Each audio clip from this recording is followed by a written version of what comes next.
Gamers, fevers, lurkers, grab your snacks. The underdog, the legend in his own mind. Jaybeazt, dropping memes and bringing heat. Jaybeazt, stream is starting, pull up a seat. Breaking news, trailers dropped. I react and maybe sound a bit shocked. New game hype, I got the tea. Call of Duty, Battlefield, come watch me.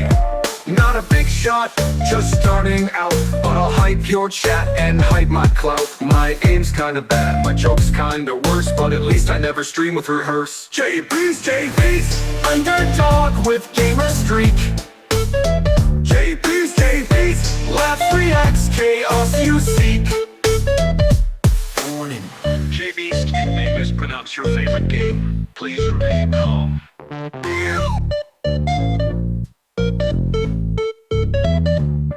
Chat's alive, memes flying fast. I may fail, but it's always a blast. Subscriber hype, not just some friends, but the fun and chaos never ends. Reacting, chatting, sometimes I play, even if I die in the first 5 minutes. Hey, new game breakdown, I'll nerd out loud, making jokes, looking goofy, maybe proud. Jaybeazt, underdog, but bringing fire. Jaybeazt, lo-fi beats, memes, and satire. Who's in chat? Beast back. What's the game? Total snack. Level up? Maybe not yet, but we laugh, we hype, you won't forget. Achievements, sure, but I miss a lot. Glitches, bugs, rage quits I've caught. But while the pros are flexing loot, I'm here, underdog with style and cute. Streaming news, trailers, reactions too. Sometimes I even know what I'm doing, kinda true. Chat laughs, memes fly, and everyone's hyped. Welcome to Jaybeazt, the underdog is live tonight. Jaybeazt, underdog, chaotic streak. Jaybeazt, gaming news, laughs, you seek. Not a pro but never weak. Gosh, Jaybeazt may mispronounce your famous pronounced game, or make you laugh uncontrollably. Stream starting now. The fifth out. What's up, everybody? Welcome to the weekend stream. We finally made it to the weekend.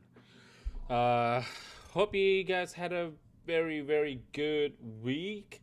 I'm quite excited for my week, and I'm finally gonna get some time off to play some games I have been wanting to play, which is weird saying, I know. I do this as a YouTube thing, but I don't have time to play. You'll be surprised. I'm doing all my editing by myself. So today I got a matcha milk shake, matcha latte, iced latte.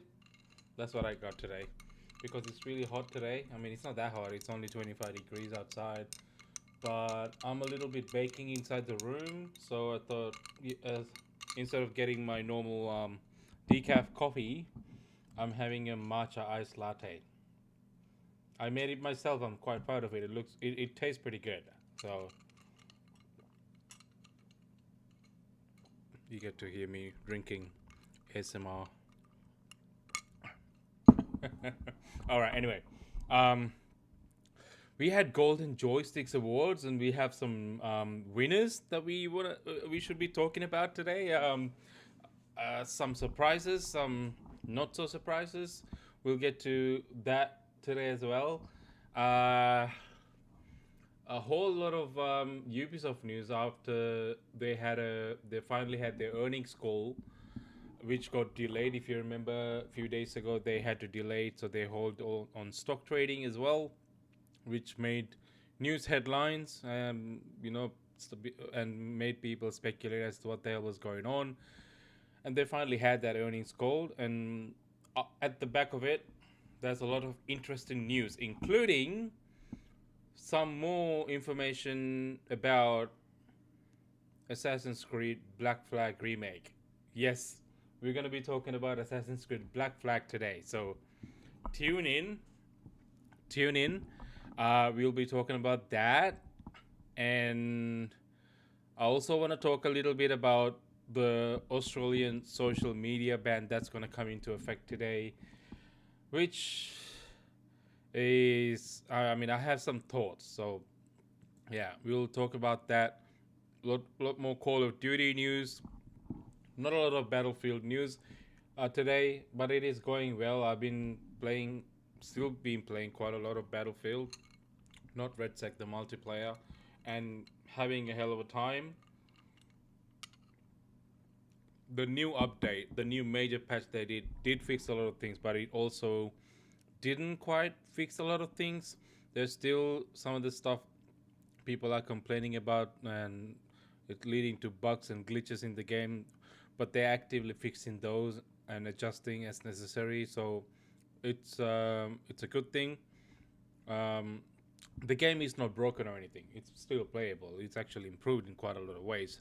But yeah, devs are actively listening to feedback and discovering the glitches and bugs or whatever, and then fixing them, which is great. So, other than that, not a lot of Battlefield news today.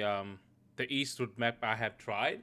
It is fantastic, and I think I echo what most people think about the map, which is that it is one of the best maps they have dropped. It is a well balanced map, and I'm having a lot of fun with it. Although Ali, my squad mate, my regular squad mate, would not agree because he can't seem to get enough capture points and get any wins in the map. But I think it's a pretty solid map. Pretty solid map. So yeah, I'll be talking about Call of Duty. Interesting news about Call of Duty, and also if we do have enough time, I also wanna dip into the Xbox partner review, preview, partner preview.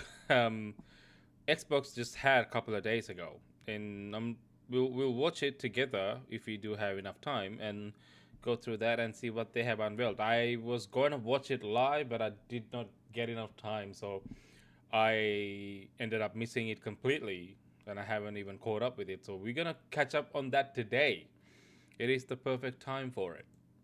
So before we move on to all of those news, there are a couple of video game trailers that I want to check out with you, which has been creating some buzz around the community, and I wanted to check it out and see what they are about. Starting with this new game called the Fate Keeper. I don't think it has a "the" in front of it. It's just called the. It's just called Fate Keeper.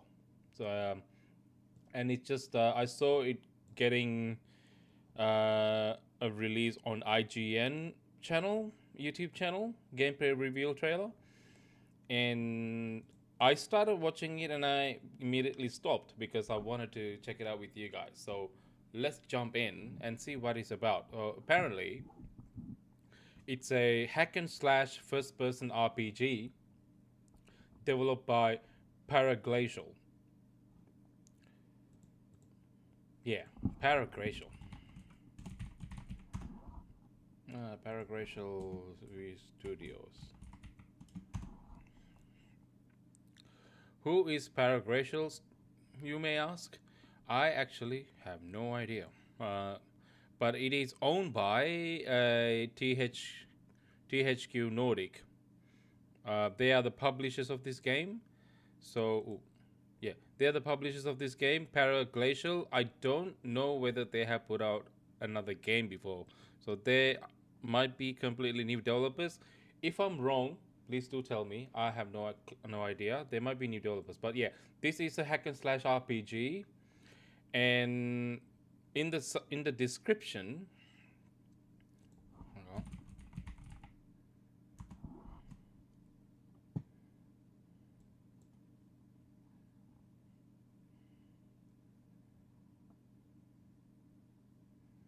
yeah, in the description.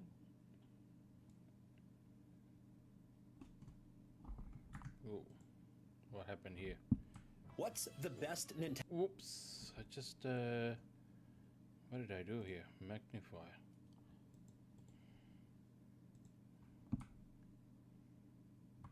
I just started this close. Oh, okay. Yeah, that magnified everything. All right, never mind. Just went crazy there for a bit. Okay, let's check it out.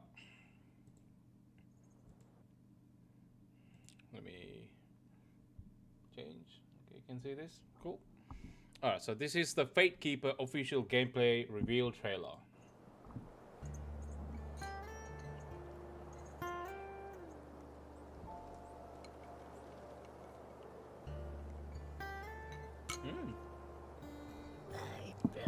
First person hack and slash.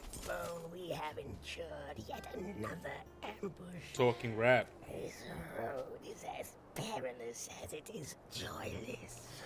The greatest peril to my senses is your stench and the sorry shape that bears it. Let's see how choosy you'll be when the void invites you in. Spirits preserve me. Just get back in the knapsack. Looks like a wet mouse. Fine. The fur. But remember, we must reach the moon gate. and Red find rat, some not a clue mouse. as to how it may be opened. Aye. So I'm assuming you're gonna have that wet rat talking in the back of your head pretty much in the entirety of the game. So you got like a rat companion that hopefully doesn't talk non-stop. Still pray we might find survivors. Someone who can tell us what truly happened here. The game looks good.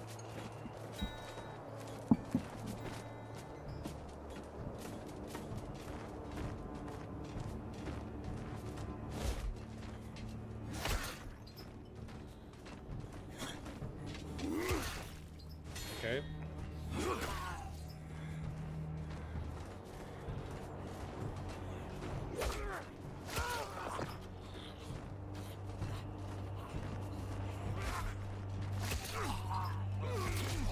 Kind of slow combat, giving a little bit of like Oblivion.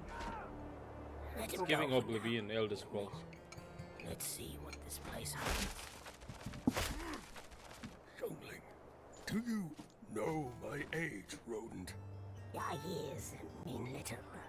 This is your first vigil. Thus, you are a neophyte, whether you enjoy the title or not. Okay, so you do have a voice, you do speak. Interesting. You're not a silent protagonist.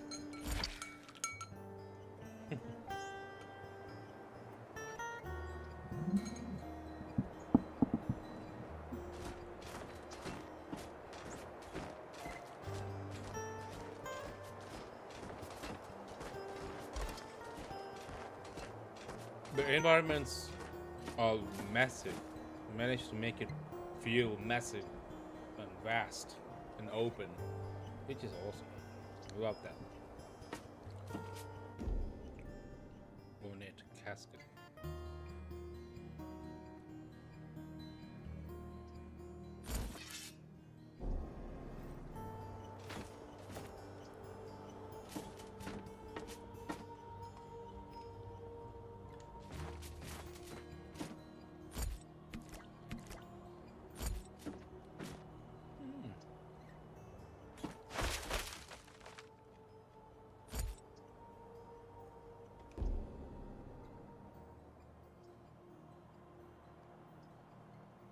Okay.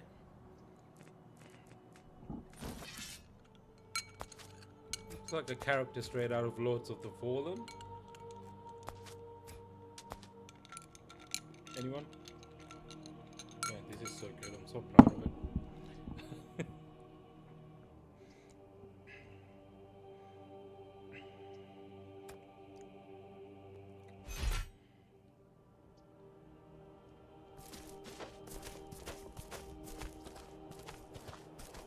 Is this running on 4K? Yeah, it is 4K. Oh, it's the IGN compression again. Yeah.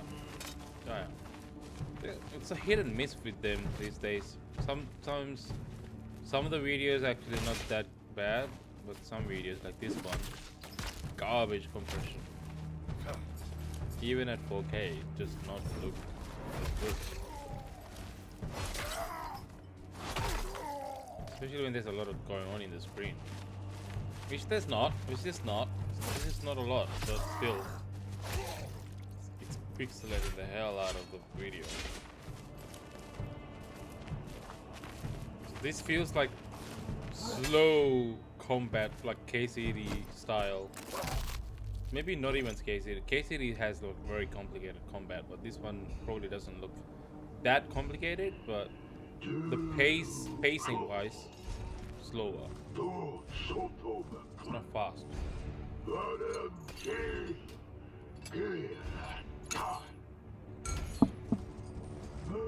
Boss fight? Ooh. Okay. Oh.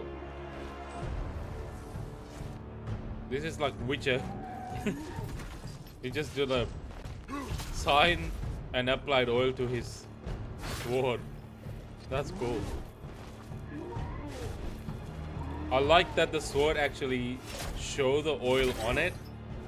Like you can see it's applied and there's apply animation. That's very detailed. I love that. Oh, Jedi.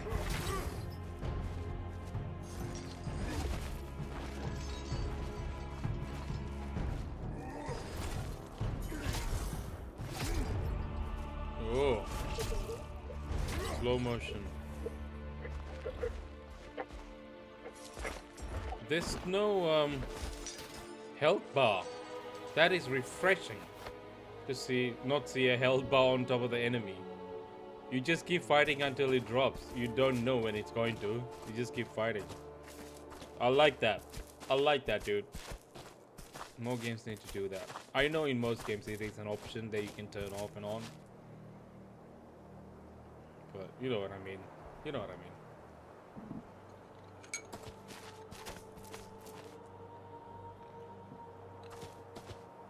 Already finished this.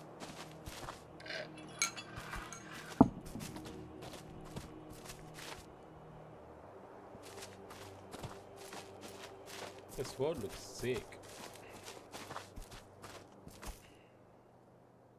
It looks to be a long sword.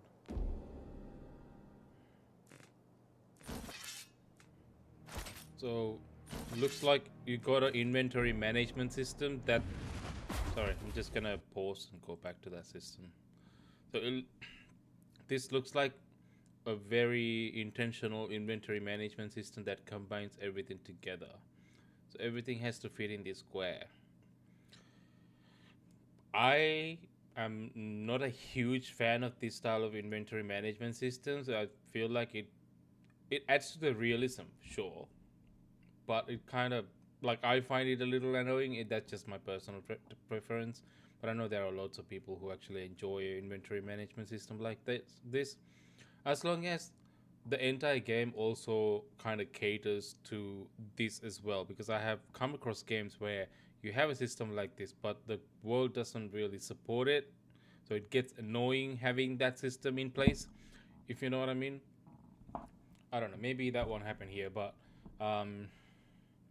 yeah, it does add to the challenge, which is good. As long as it doesn't overtake everything else, I'm happy with it.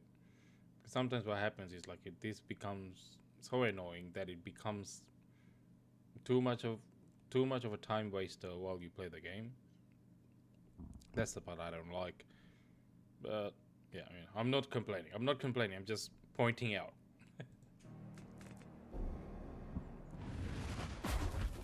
I wonder if we can increase that space over time. Would make sense if it could. So much death.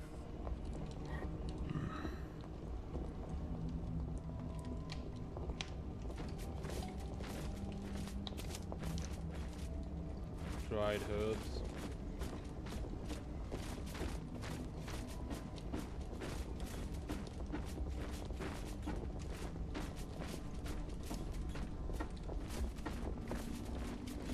Compression on the video is really annoying. I wonder if there's another video of this without compression.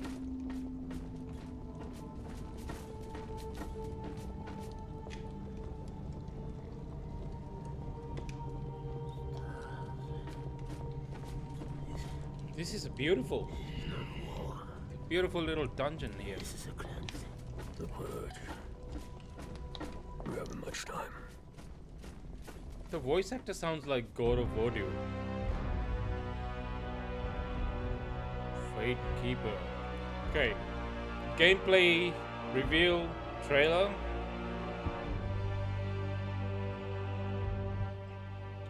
I don't know if there's a actual trailer. Yeah, it's giving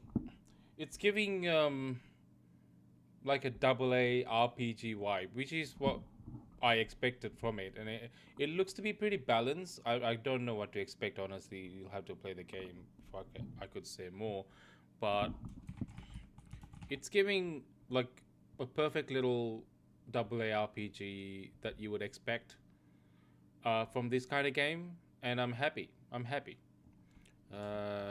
I want to see if there's like a trailer that gives up a little bit more information about what the hell this is. Oh yeah, there was an official announcement trailer here, so that I haven't actually seen this. Or have I? I can't remember. It kind of went off the radar for me a little bit.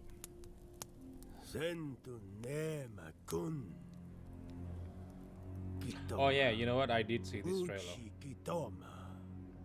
Yeah, I did see this trailer. It was just showing off the environments a little bit, and yeah, some of the snippets. Now that I have seen like a slice of the game, at least like a boss fight. Yeah. It looks good. It looks good. I don't know when it's coming out, but it does look very good. They have not released.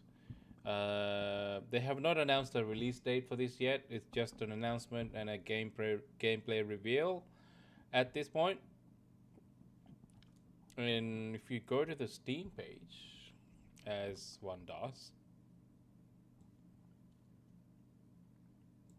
if you go to the Steam page, I'll make it a little bigger so you can see. Action RPG. Venture into a handcrafted world. Melee and magic. Progression offers rich progression mechanics that go far beyond surface level stats. Build and refine your character with meaningful choices across combat styles. So it's just giving a vague little sentence there. It doesn't really say much. Yeah, okay. From what I can see, from what we saw in that video, I think it's fair to say that it is going to be one of the games that people would be keeping an eye on. At least I know I would.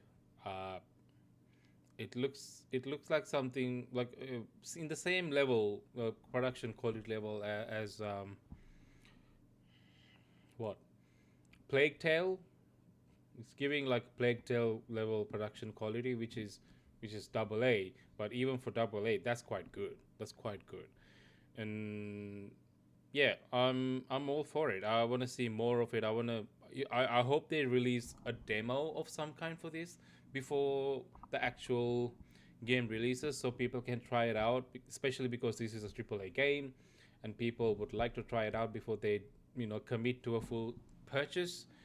And I hope they do that, so then I'll get to try it and then see if it's good. And if it is, I'm definitely gonna try this out because I love RPGs like this. I think we need more of it, and it looks like a good time. Probably not a long time, but a good time. And that's what you want, right? That's what you want. Let me know what you guys think. Moving on to another game called Stalker.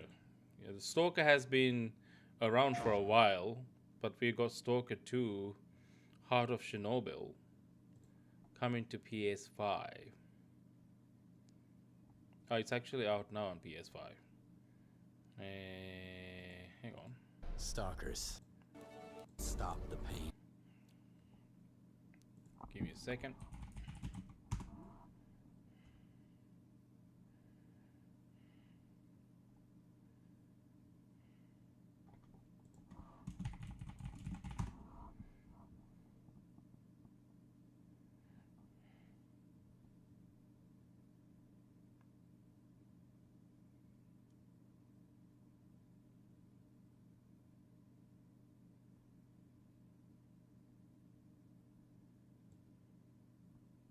Yeah.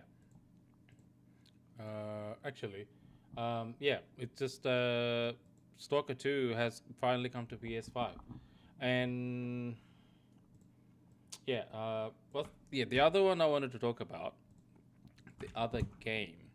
Do you guys remember there was a game, I think a few years back, that got really popular called Raji? It was, I think it was made by Indian development studio. Uh, what is it called? Raji, an ancient epic. That's what it was called.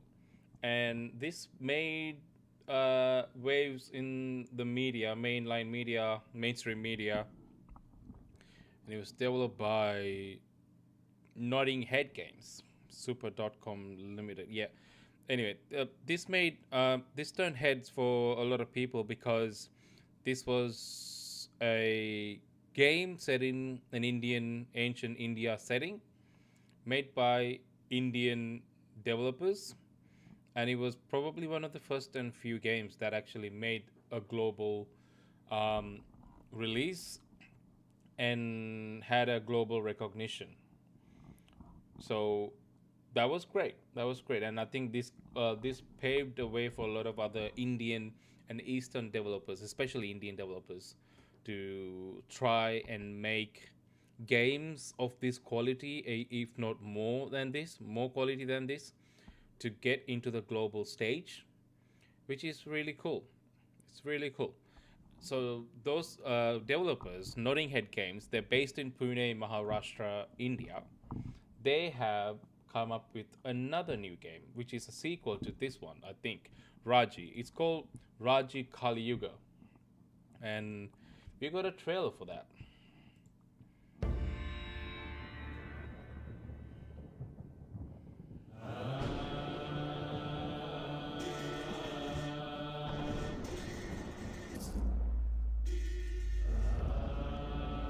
Looks cool.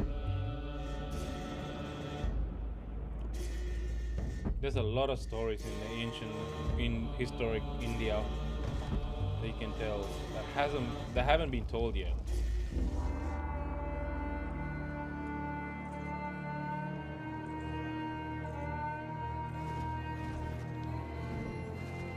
Oh, I love that animation style.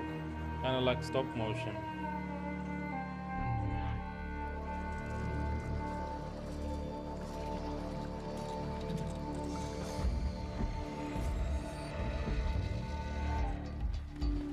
Oh.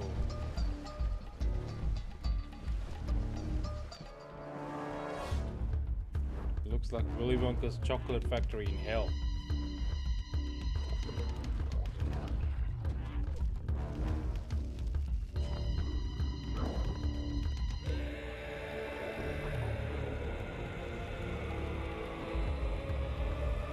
What are those creatures? To behave? They're like monkeys. They have like, they look like wolves or dogs. Oh.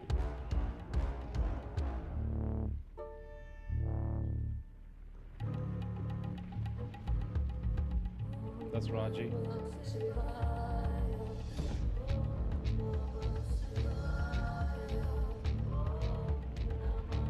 Oh, do you have a companion?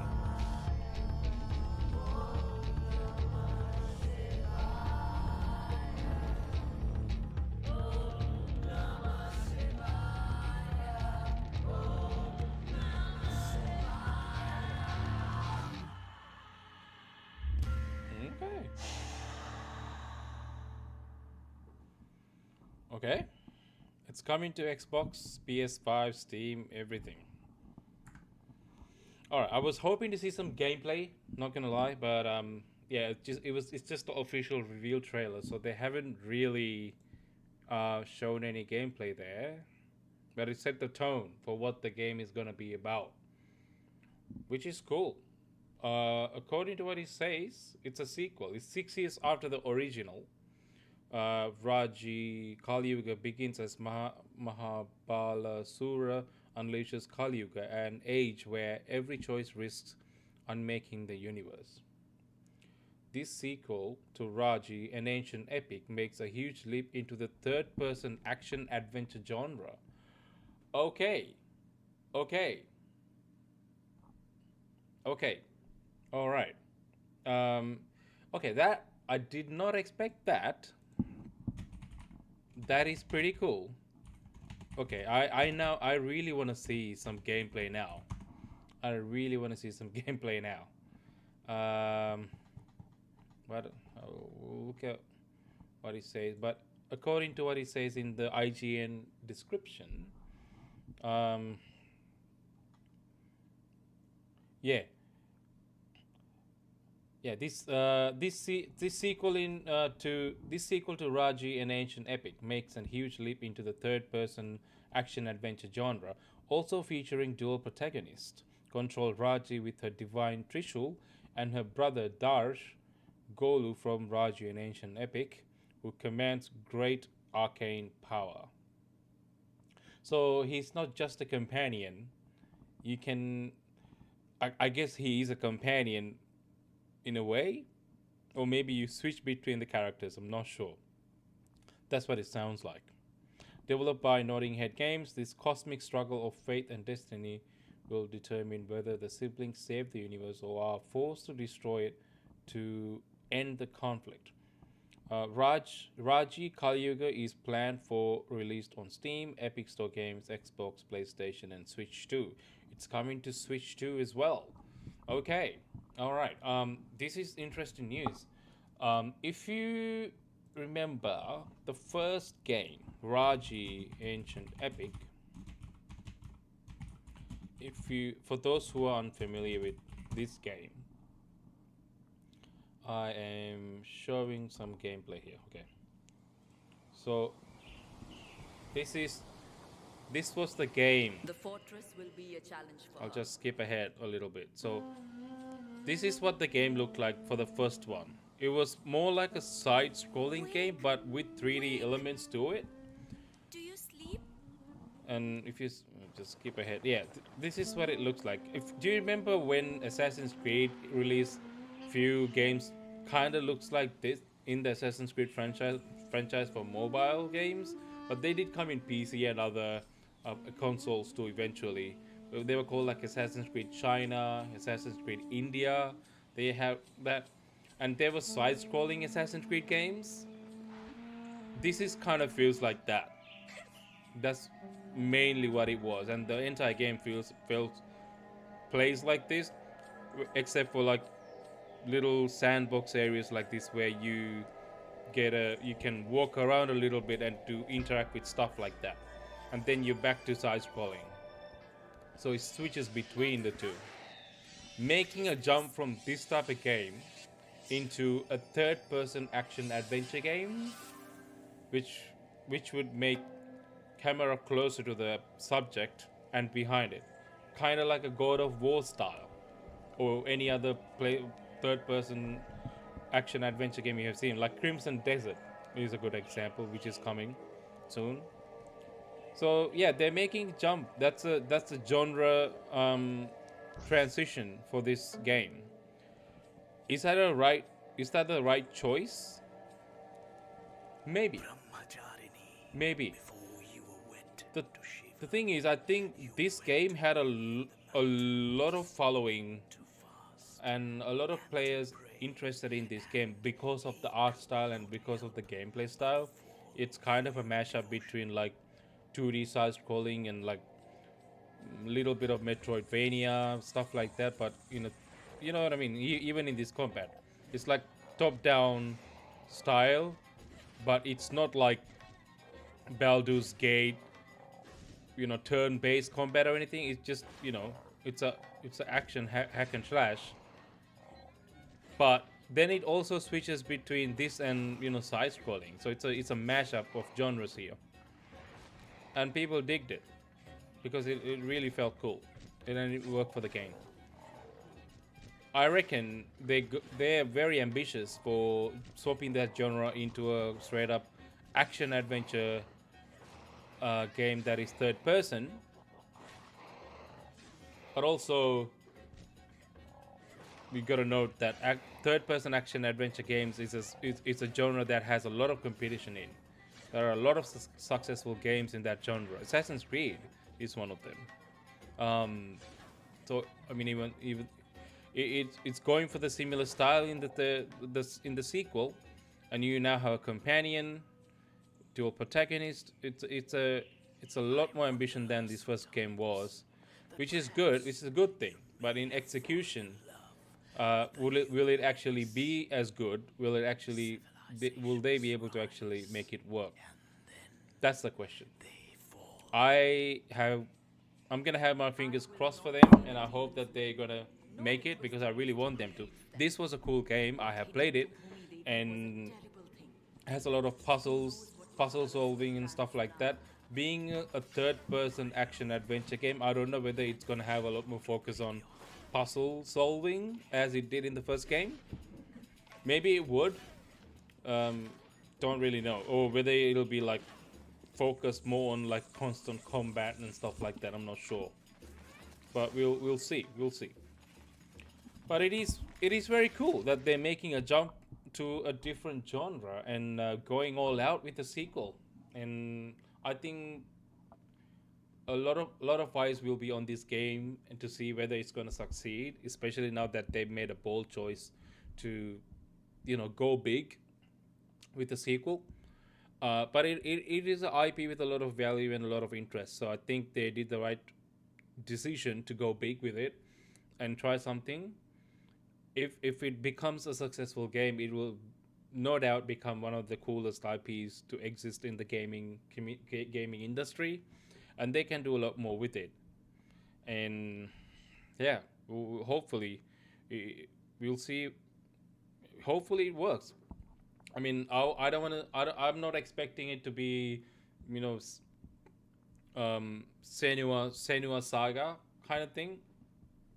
Well, although that would be cool, even if it is like that, I don't know whether it'll be that detailed or whether it'll be that level of production quality.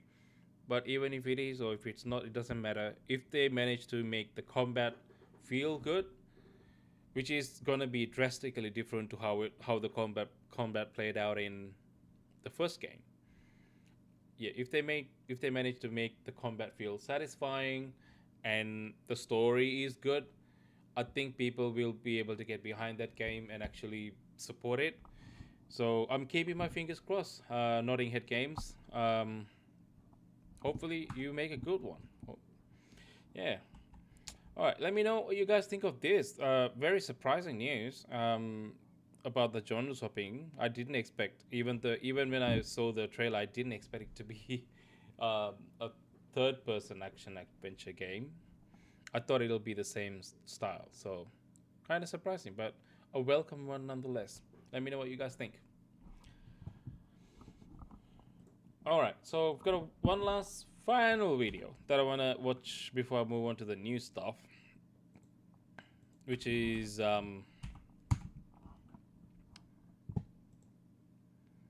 okay, Avatar Frontiers of Pandora was a game that I was really, really hyped for when they announced it. But the thing that got me down straight away is the fact that it was being made by Ubisoft.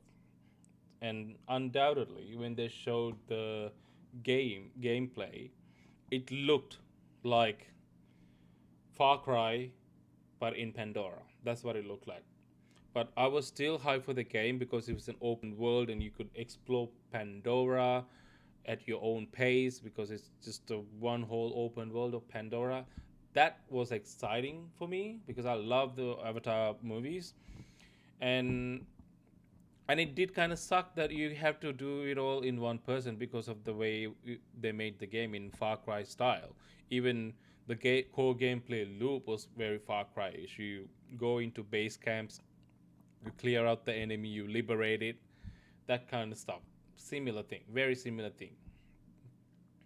Um, and people did have a lot of issues with it. I think since then, I played it at launch, so I sort of played the whole thing, and I was done with it before they made all the cool updates to it.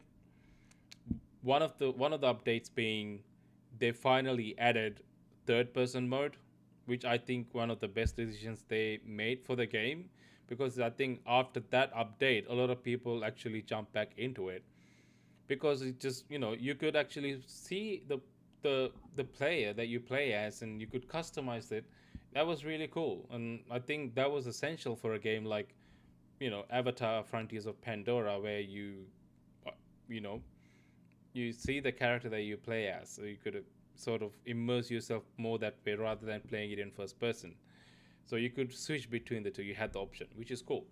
Now they have come up with a new expansion for Avatar Frontiers of Pandora after so long after release, called From the Ashes, which is, I think, a movie tie-in for the upcoming Avatar movie, which is exploring the ashes, like the fire Navi. I think I think I'm saying that right. So I think, yeah, it is sort of a movie tie-in thing. The description on the video says, massive entertainment for a deep dive into the gameplay of Avatar Frontiers of Pandora's From the Ashes expansion. Watch the latest Avatar a trailer to learn more about the story, get a walkthrough for mission, bow and knife combat. Yeah, okay, so it's not really saying much about it. But yeah, it's a 6-minute video, so let's jump in. They're doing a gameplay walkthrough trailer. So I just want to see what it looks like, because apparently it's going to be like more areas to explore. It's a movie tie into the Ashes, where the Fire and Ashes, or whatever it's called, the new Avatar movie that's coming out. So it'll be interesting. So I think there's more lore being added to the story. So that's cool.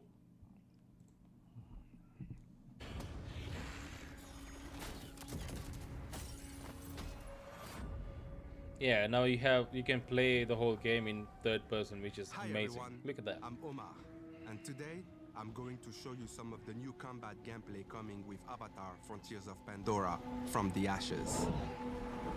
We join Sotlek, a skilled Na'vi warrior at Home Tree. Na'vi. This once beautiful haven has been claimed by the RGA and the Ash Clan, the fierce Monkwa Na'vi who thrive on chaos Look at and this. pain. Alright, see? You notice how this gameplay already looks much sharper and crisp? Because IGN didn't recompress the whole video to add their freaking logo on top of it. So it looks good, because it's the original footage provided by Ubisoft, I'm assuming. So, yeah. IGN, if you ever come across, my this part of this video, please stop adding your freaking IGN, like, stop slapping the IGN logo here and recompressing the video and making it garbage. Just upload the original that are given to you. Just saying. More absence, but in Mangwang colors. They must adorn them with ash and paint. Following a devastating ambush, Sotlek finds himself alone. Having once lost his family before, he now desperately searches for his friends, the Siren Two. Playing the game like this is way better. Look at this. In From the Ashes, the RGA have returned in force, now even stronger due to their alliance with the Ash Clan. But once again, you are clearing and damn. Their presence can be felt and seen across the Kinglor Forest, which is now more hostile than ever before. Okay.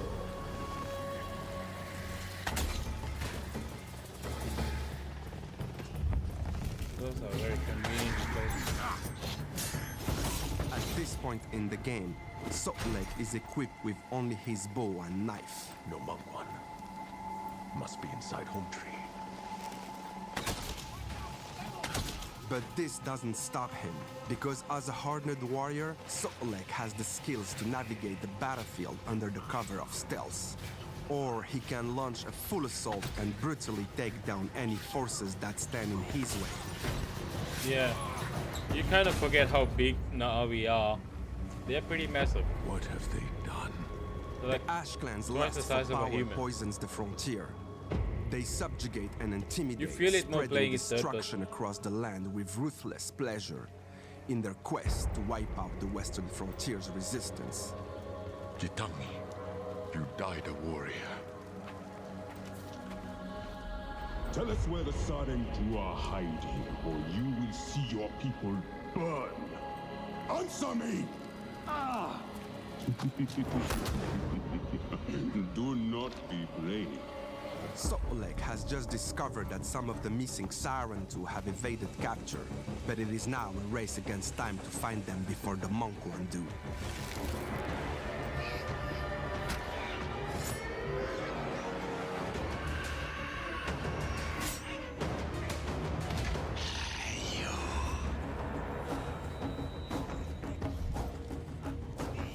The brutality of the Monk One is not to be underestimated. Sotlek must face them if he's to protect the people of this land. These Monk One raiders are fearsome enemies as their speed and agility can put pressure on the player. However, as players defeat enemies that stand in their way, they will earn Sotlek XP in the form of dog tags, which he can use to improve and grow his warrior skills and abilities.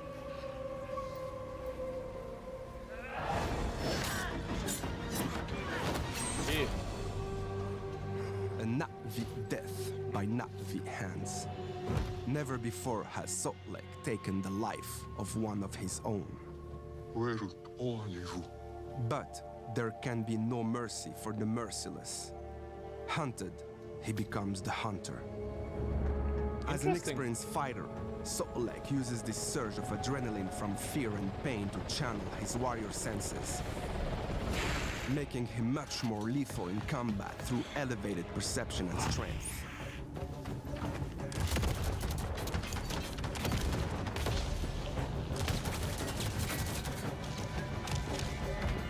Okay.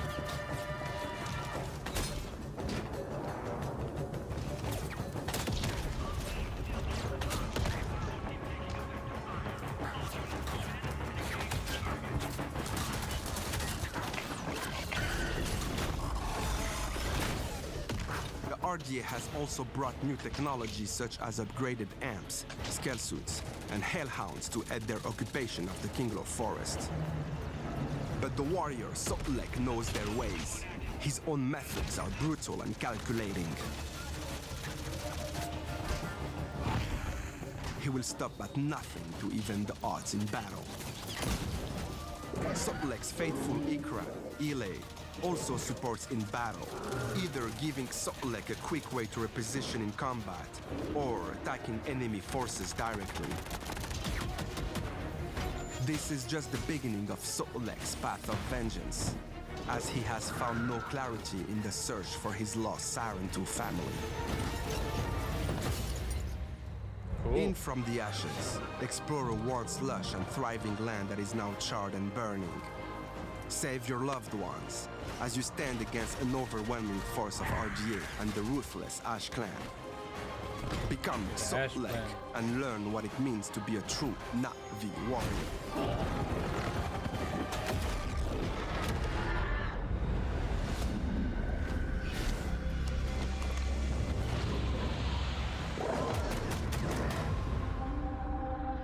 Cool.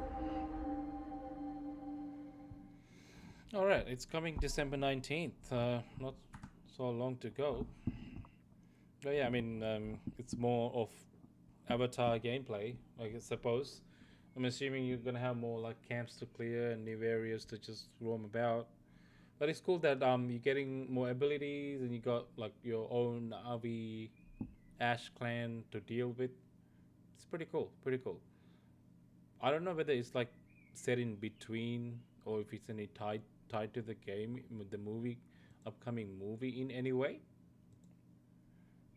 I mean, it will always, yes, but I don't know whether there's like a direct story tie-in. If they do, which will be cool. Very cool. But yeah. Yeah, so that's Avatar. I just wanted to talk about that a little bit. Before we move on to the news, I'm just going to take a very quick break. I'll be back. In the meantime, enjoy some music.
All right.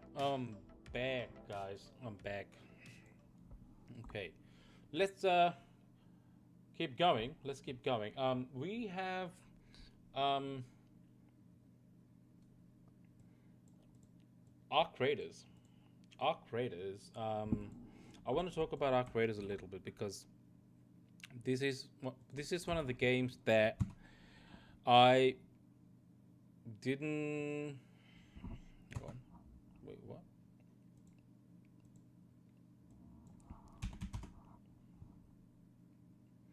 What happened to Arc Raiders? Okay, I'm having a bad link situation, guys. So just deal. Bear with me a little bit. Bear with me. Arcraiders.com. Is Arcraiders.com not working? What happened to the game, man? Arcraiders.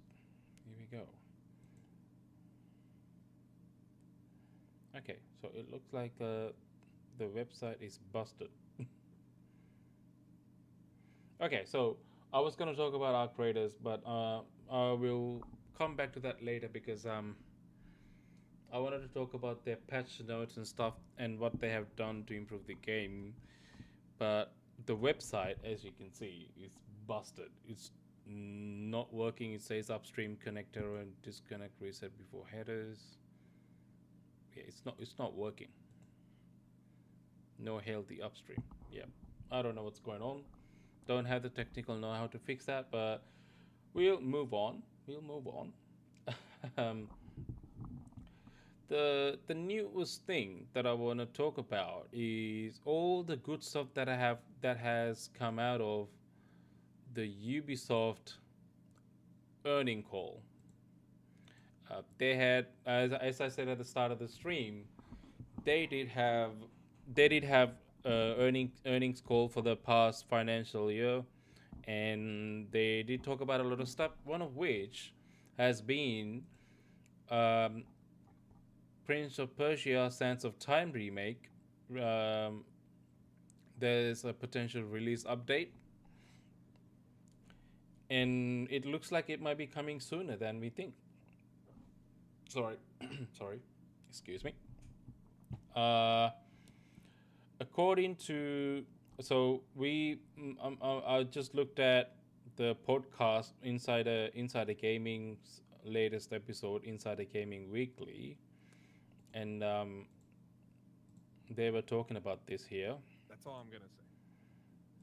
Give me a second.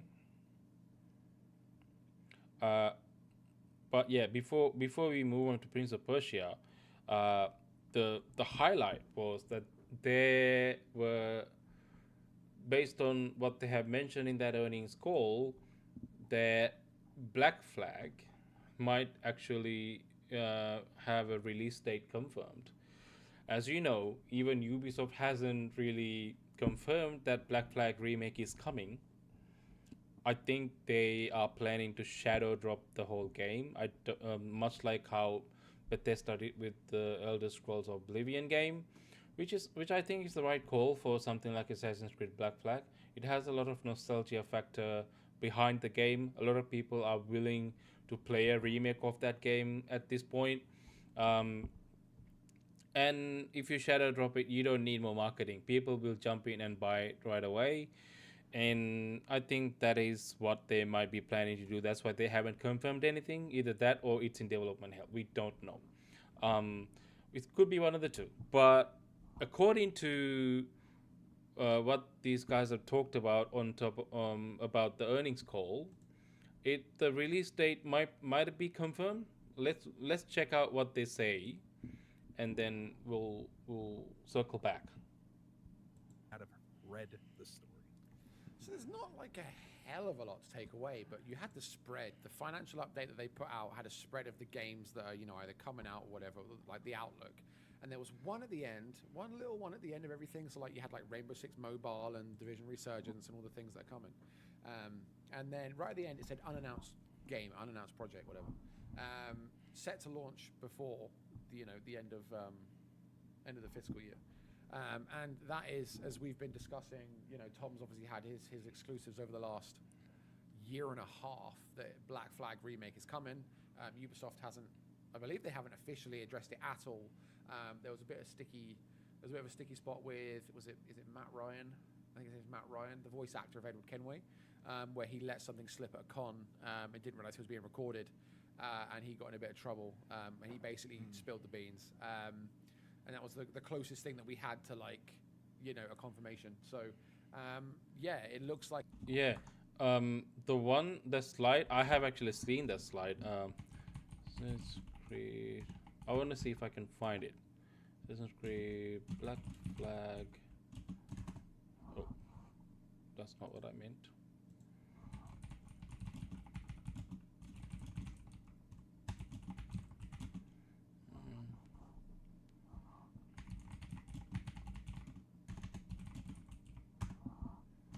Why do I have? If I go to like images, maybe I'll find it. On game unannounced title. Yeah, I think this is the one. This is the one that they were talking about. Yeah. So this is that image that he was referring to. Is it up here? Yeah. This is that image. This is the slideshow the slide that they had. It says stable net bookings year on year, approximately break even non-IFRS operating income, negative free cash flow. Following the closing of the Tencent transaction, the group expects to maintain a consolidated net debt position of around 0. H2 lineup got Anno, which came out. Assassin's Creed Mirage Valley of Memory, which has already come out. This is coming out in December. Rainbow Six Mobile confirmed. The Division confirmed. Prince of Persia confirmed.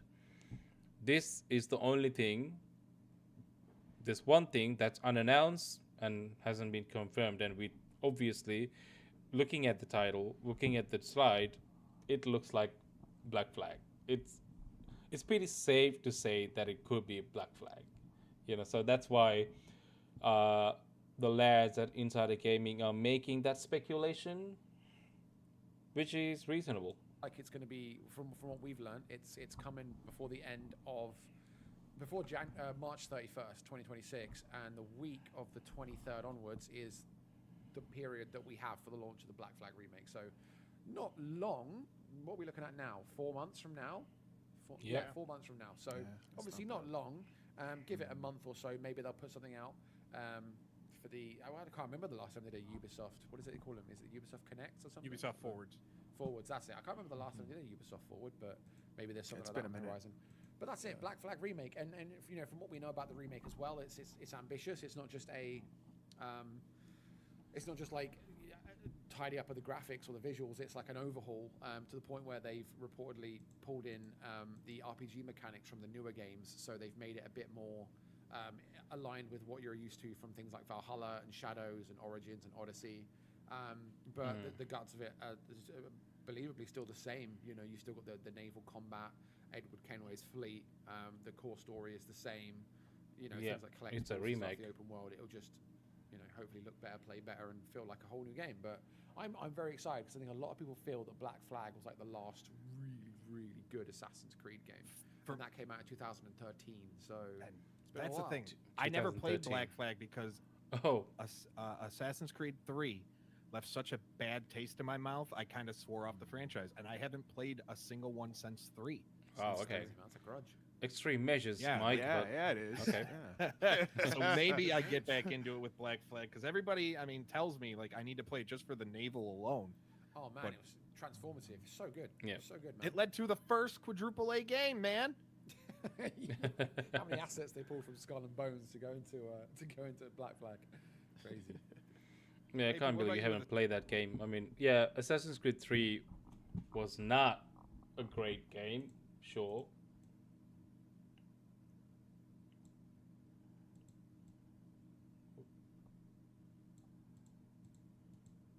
Let me fix this up a little bit.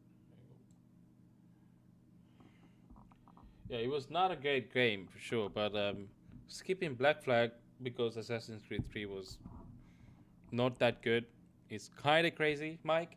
But anyway, either way, yeah, it looks like they are planning to release Assassin's Creed Black Flag before the next fiscal year. Assassin's Creed. And in order to do that, that means they're gonna have to make sure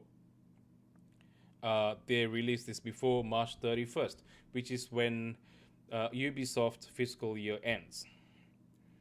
So it looks like we're gonna get Assassin's Creed Black Flag, if it is Assassin's Creed Black Flag, before March 31st, which is cool.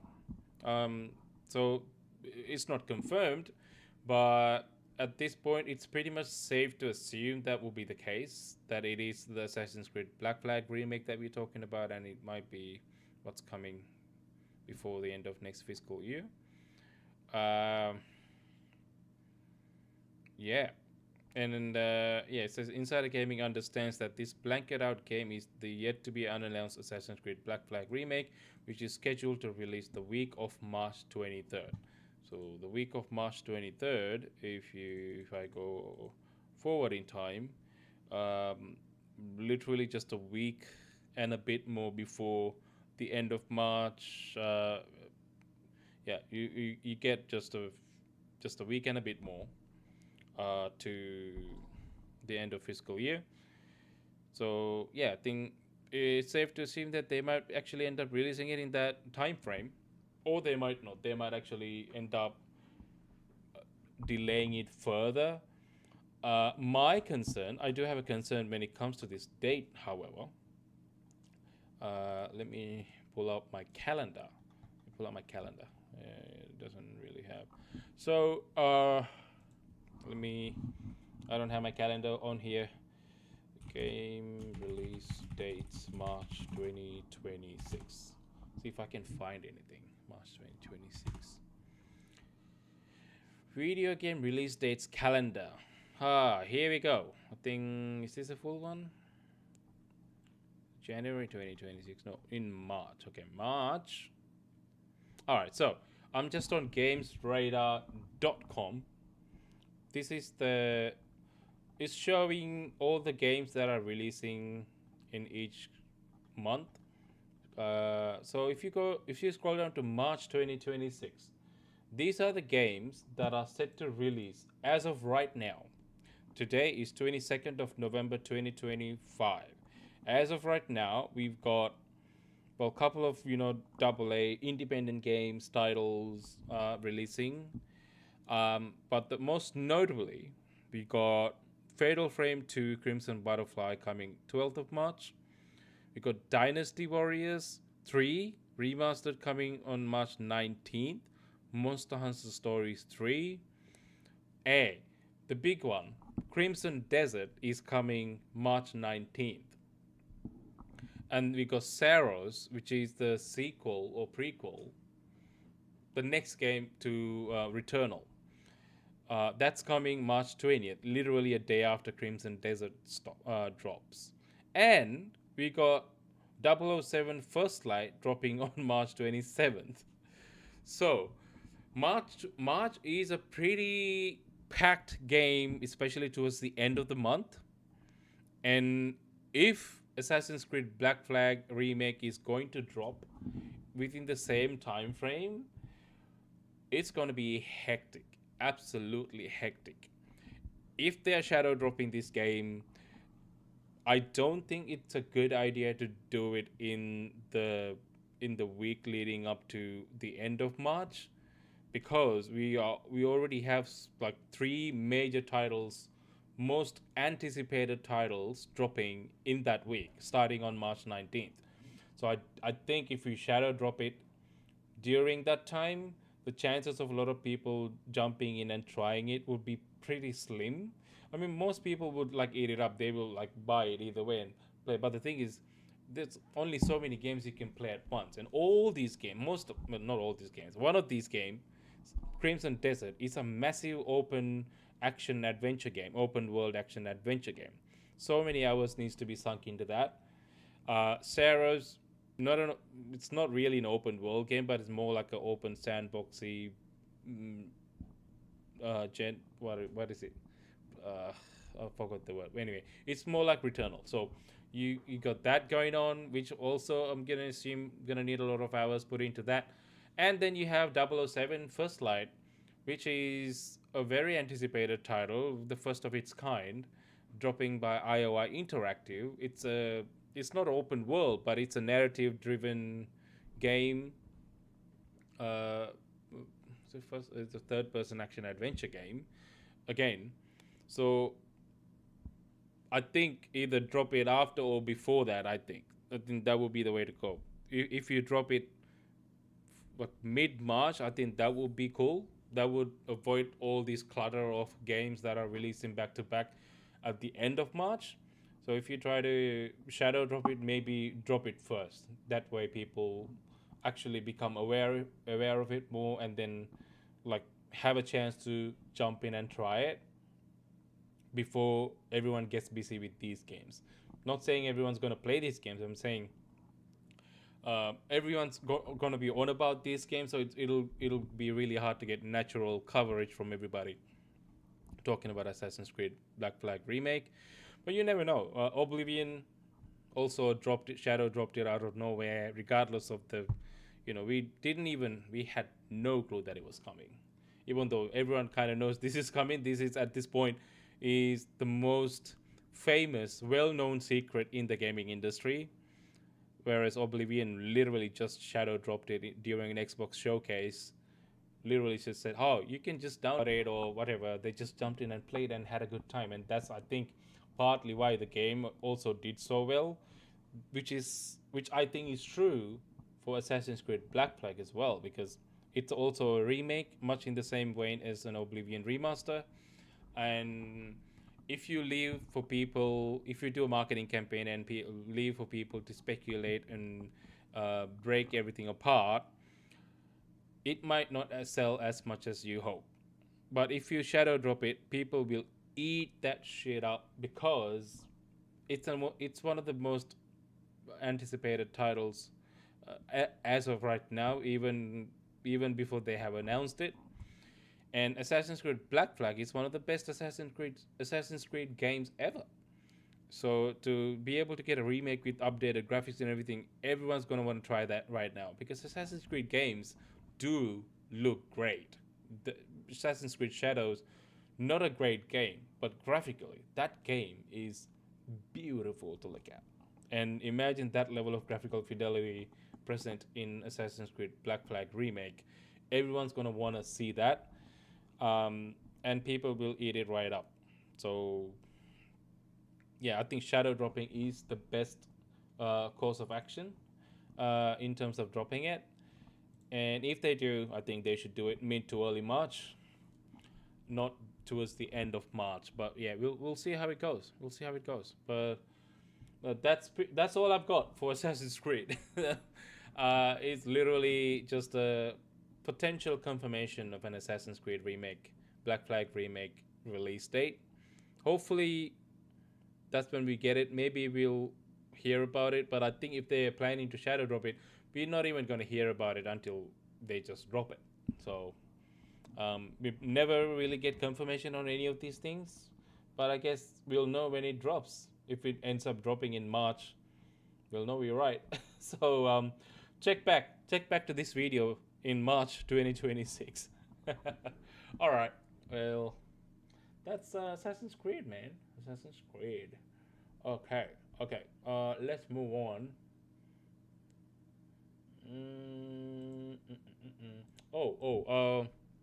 Another one that I wanted to talk about is speaking of Ubisoft earnings call. Another thing that they have announced kind of bothered me a little bit. They tweeted this today. They said, "Today, we are unveiling Teammates, an AI-driven research project exploring how new tech can deepen the player experience.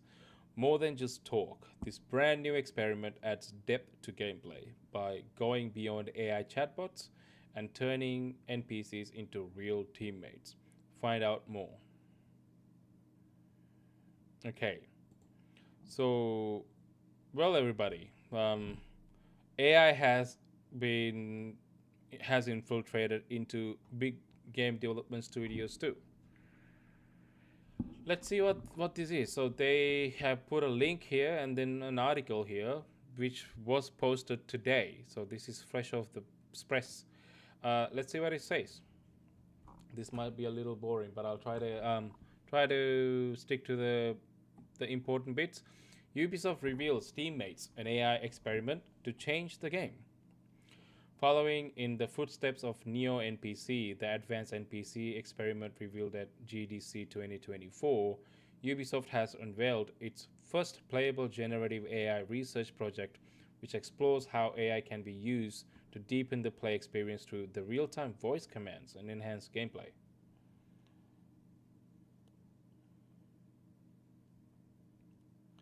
Okay, cool. Dubbed Teammates, the playable experiment showcases the capabilities of an in-game AI named Jasper. Jasper is my mom's cat's name. Okay, as well as AI enhanced NPCs who accompany and support the player dynamically, generating real-time responses and actions based on player voice commands. It sounds interesting. Not gonna lie, sounds interesting. The team behind the project aims to test the potential and limits of player interactions through natural speech, explore how generative AI can be used to enhance immersion, and test unique interactions that would not be possible without the technology. Director of Gameplay Gen AI Xavier Manzanares. Sorry if I butchered your name. Narrative Director Virginie Mosser and Data and AI Director Remy Laborie gave us their insights on how the project has different goals to other AI projects and how the team's research resulted in Teammates. Okay, first and foremost, Teammates is an experimental research project, albeit a playable one, built around the mechanics of a first-person shooter. Players take on the role of a member of the Resistance in a dystopian future, tasked with moving through an enemy base to locate 5 missing members of their team. In the short playable level, players must recover the final memories of those who were sent in previously to discover their fates, while fending off squads of enemies along their path. Besides the AI voice assistants, Jasper, the player is accompanied by the 2 NPC squad members, Pablo and Sofia, also featuring the new advanced capabilities. Okay, so they go on to explain Jasper, the AI voice assistants. It's designed to extend beyond the basic functions of one. It can highlight enemies or objects, provide story and lore details, alter game settings on the fly, or even pause the game, all through simple and natural vocal instructions. But more than this, he is a dynamic and responsive character within the story. The underlying systems can process the information available within the teammates' experiments environment and contextual cues, interpreting and adapting to the player's vocal input and actions. Okay, so this is a big article that keeps going. I would have liked to see some gameplay, how voice commands shape gameplay. So, okay, that's interesting. Say here, the same tech underpins the player's 2 NPCs teammates, Sofia and Pablo. Just like Jasper, they can be commanded directly or chatted with, the only exception being that Sofia and Pablo physically inhabit the world. An early scenario introduces players to the core mechanic, command through voice. In the introduction part of the experience, players encounter 2 enemies on patrol but have not yet been provided with a weapon. With only 2 armed teammates at the side, it is necessary to direct Sofia and Pablo to use environmental cover, then give specific instructions on when, how, and who to attack. The player's voice has a strong impact, defining how teammates react and the outcome of the battle. Okay, This sounds really good on paper. Not gonna lie, it sounds really, really good on paper.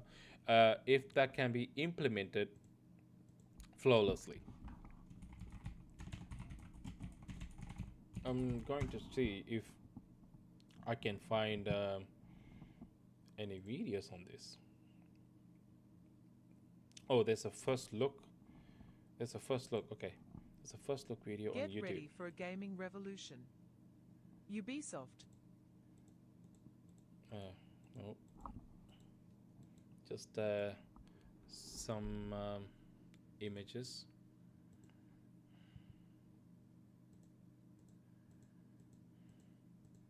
Yeah, okay, so they haven't really shown off anything. There's no footage of it at all anywhere, unfortunately.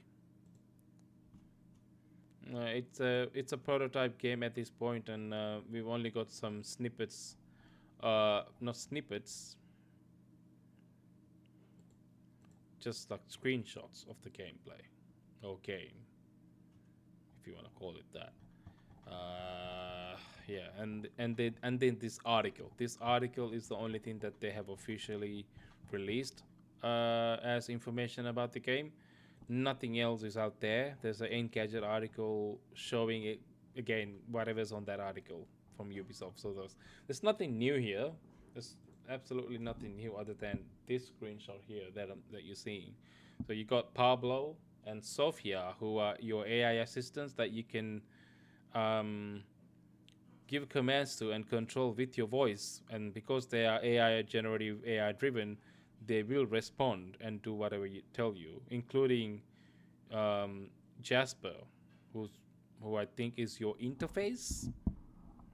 Yeah, so think of it like your Iron Man, and you got Jarvis that you can talk to in game. Jarvis is the interface. It's a physical player or character or NPC in the game. Jarvis is your UI interface that will interact with you when you give commands to it, including pausing the game and stuff like that, highlighting enemies and objects and stuff like that, which on paper sounds very cool. But how is that going to actually work in real gameplay, in a real game? Not sure. Can this go terribly wrong? The potential is yes. But if they manage to actually execute it flawlessly, it could be a very welcome addition to games. If you are the type of person who likes more immersion than the games currently provide, this could be a welcome addition that actually immerses you more. The only thing is you'll have to use a mic, and given that consoles already have controllers that already have mics built in. The headsets have mics. If you're using a headset, if you're playing on PC, most likely you're going to use a headset with a mic already there. I don't think, given that command input is going to be a struggle for most people, but how accurately they will pick up on those commands and execute it, that's to be seen. Is that going to break the game? Is that going to affect your gameplay? And is it going to be an annoying thing in the game? Those are the things that I'm concerned about. But yeah, but in concept, it's pretty cool. It's very cool. Right now it says there's a investigate alpha team status, gather black boxes. So let's go check the black box. So you can, as I think this is sort of this is you saying that, I'm assuming. And yeah, I guess you give that command, you just talk naturally, so it's natural speech, and that can interpret well and make your NPCs and your interface actually do things for you. You hold, so this looks like it's playing on Xbox controller, so you hold the Xbox thing button, the options button, to activate Jasper, after which we can give commands. So much like how like any voice assistants work, but except you got this in a game, which is cool. and then you have your NPCs that you can chat with and give commands to and talk to. Yeah, very cool, very cool. I think it's a good use of AI in a game if it's done correctly, but it could also be a very annoying thing if not done correctly. So I guess we'll see. It is Ubisoft. They are known to experiment a lot, but also they're well known to do jobs half-assed and not go all the way, which is the concern for me. Hopefully, this is something they actually see executed well and go all the way with it, and not do a half-assed job with it. That's what I hope. Anyway, let me know what you guys think of this whole AI, generative AI in video games, and what Ubisoft doing with teammates. Do you think it is a step in the right direction with this new AI age? And do you think it's going to be a welcome addition to games if, given that it's implemented correctly, or if it's just whether it's just going to be a gimmick that'll pop up for a couple of games and go away, much like Xbox Kinect was? Let me know in the comments. Okay, moving on.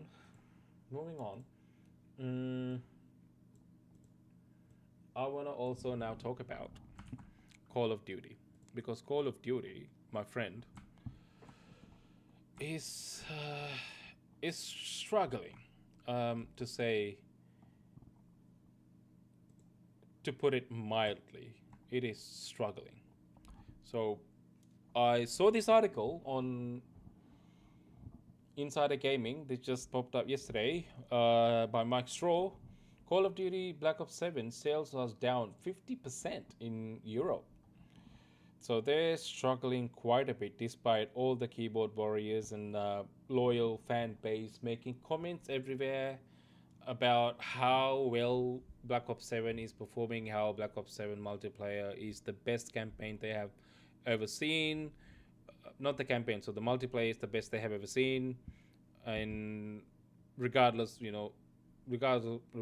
of whether the campaign being quite shit at this point, and have been known, many people have said it. It's just not me saying it, except IGN. IGN think it's okay, but yeah, campaign is garbage, but multiplayer, I have actually said in a previous live stream when we checked out the multiplayer live, it was actually pretty good. The only problem is it's more of Call of Duty Black Ops 6, and Black Ops 6 was more of the previous Call of Duty games. So nothing has essentially changed.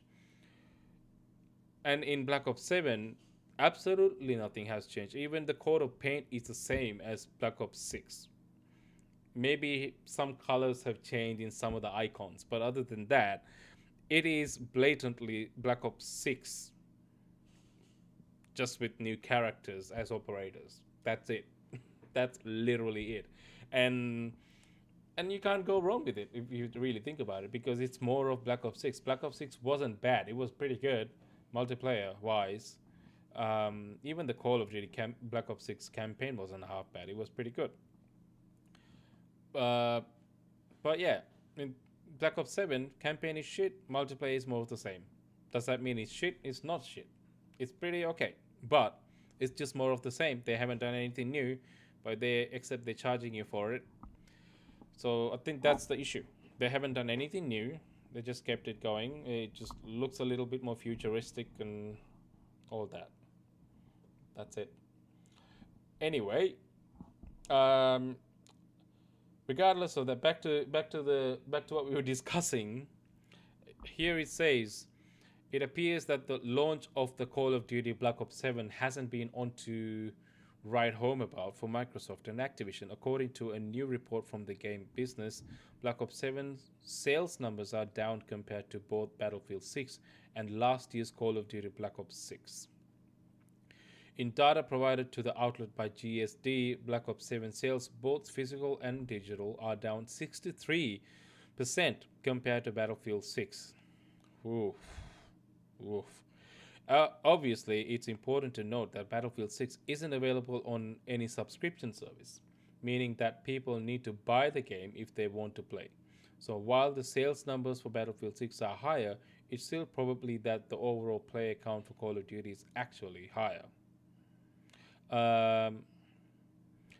I don't know. It's if I agree with this, only because I'm just like I said. I have many times I have shown this to you guys on my live streams. Uh, let's bring it up again. Maybe it's updated now.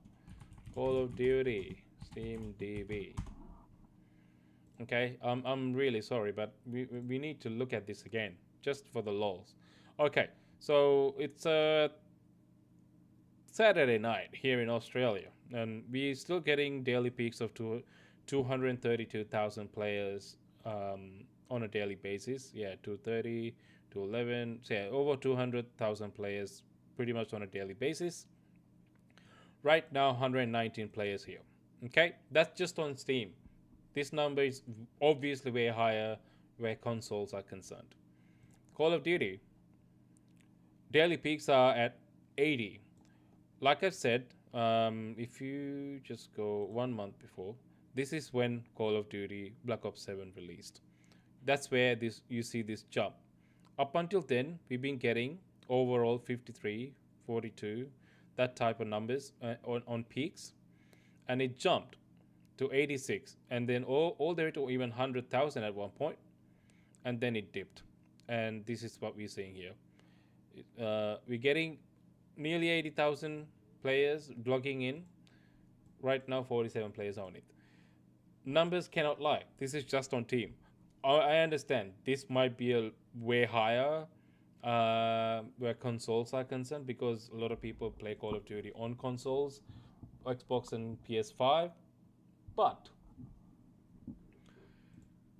do I agree that the player count is a lot higher in Call of Duty compared to Black Ops Battlefield 6? Probably not. Probably not. Anyway, let's keep going. Sales are down compared to last year. Where things get a little dicey is when you look at the comparison to last year's release. Black Ops 6, according to the report, physical and digital sales are down over 50% compared to last year. Again, many can and will point the game being available on Xbox Game Pass for Ultimate and PC subscribers, but so was Black Ops 6.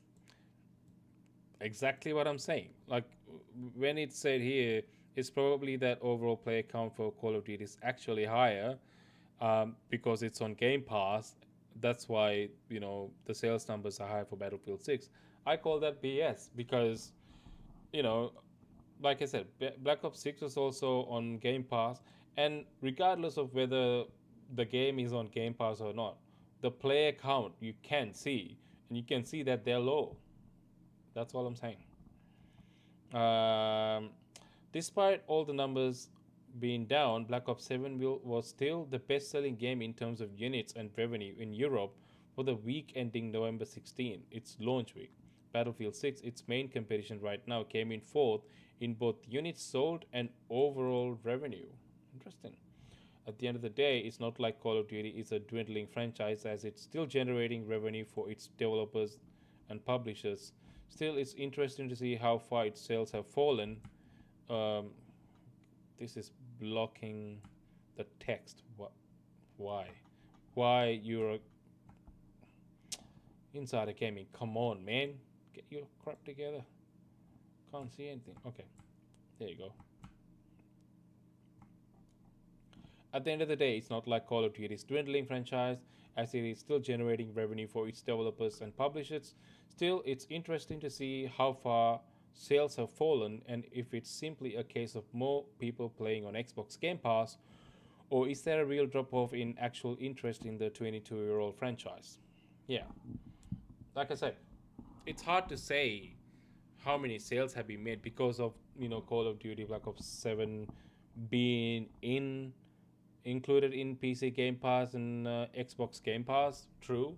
Even like when I played it, it's through the PC Game Pass, and I've had it still, so I tried it on that. But would I have bought it? Absolutely not. Did I buy the Phantom Edition of Battlefield 6?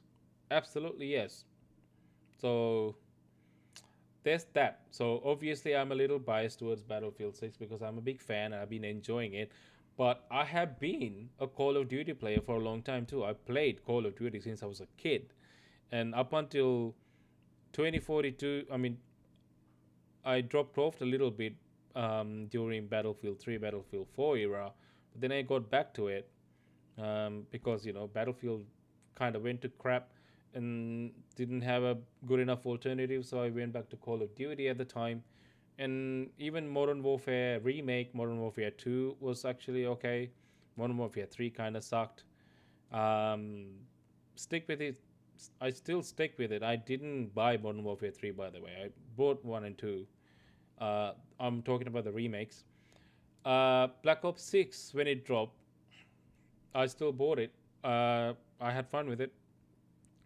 But Black Ops 7, would I have bought it now? Now that I have played Battlefield 6 and I'm having fun with it? Absolutely not. Only reason why I played it is because it's on PC Game Pass. So same could be true for a lot of people. They're playing it because it's available on PC Game Pass, not necessarily wanting to buy it. But you never know. It's a hard tell. But in my eyes, Battlefield 6 have done so many things right in this year, where Call of Duty devs have gotten it consistently wrong. And starting mainly with listening to player feedback. Battlefield 6 devs are actively listening to player feedback and adjusting the game and improving the game. It's only been a few weeks since launch, but they're still going hard at improving the game. They're releasing patches almost on a weekly basis, and they're even making minor adjustments on almost daily basis to improve the game, which is awesome. You almost never see devs do that. They take their time with updating the game, but not Battlefield devs. I think they have earned a lot of goodwill from players because of what they're doing right now.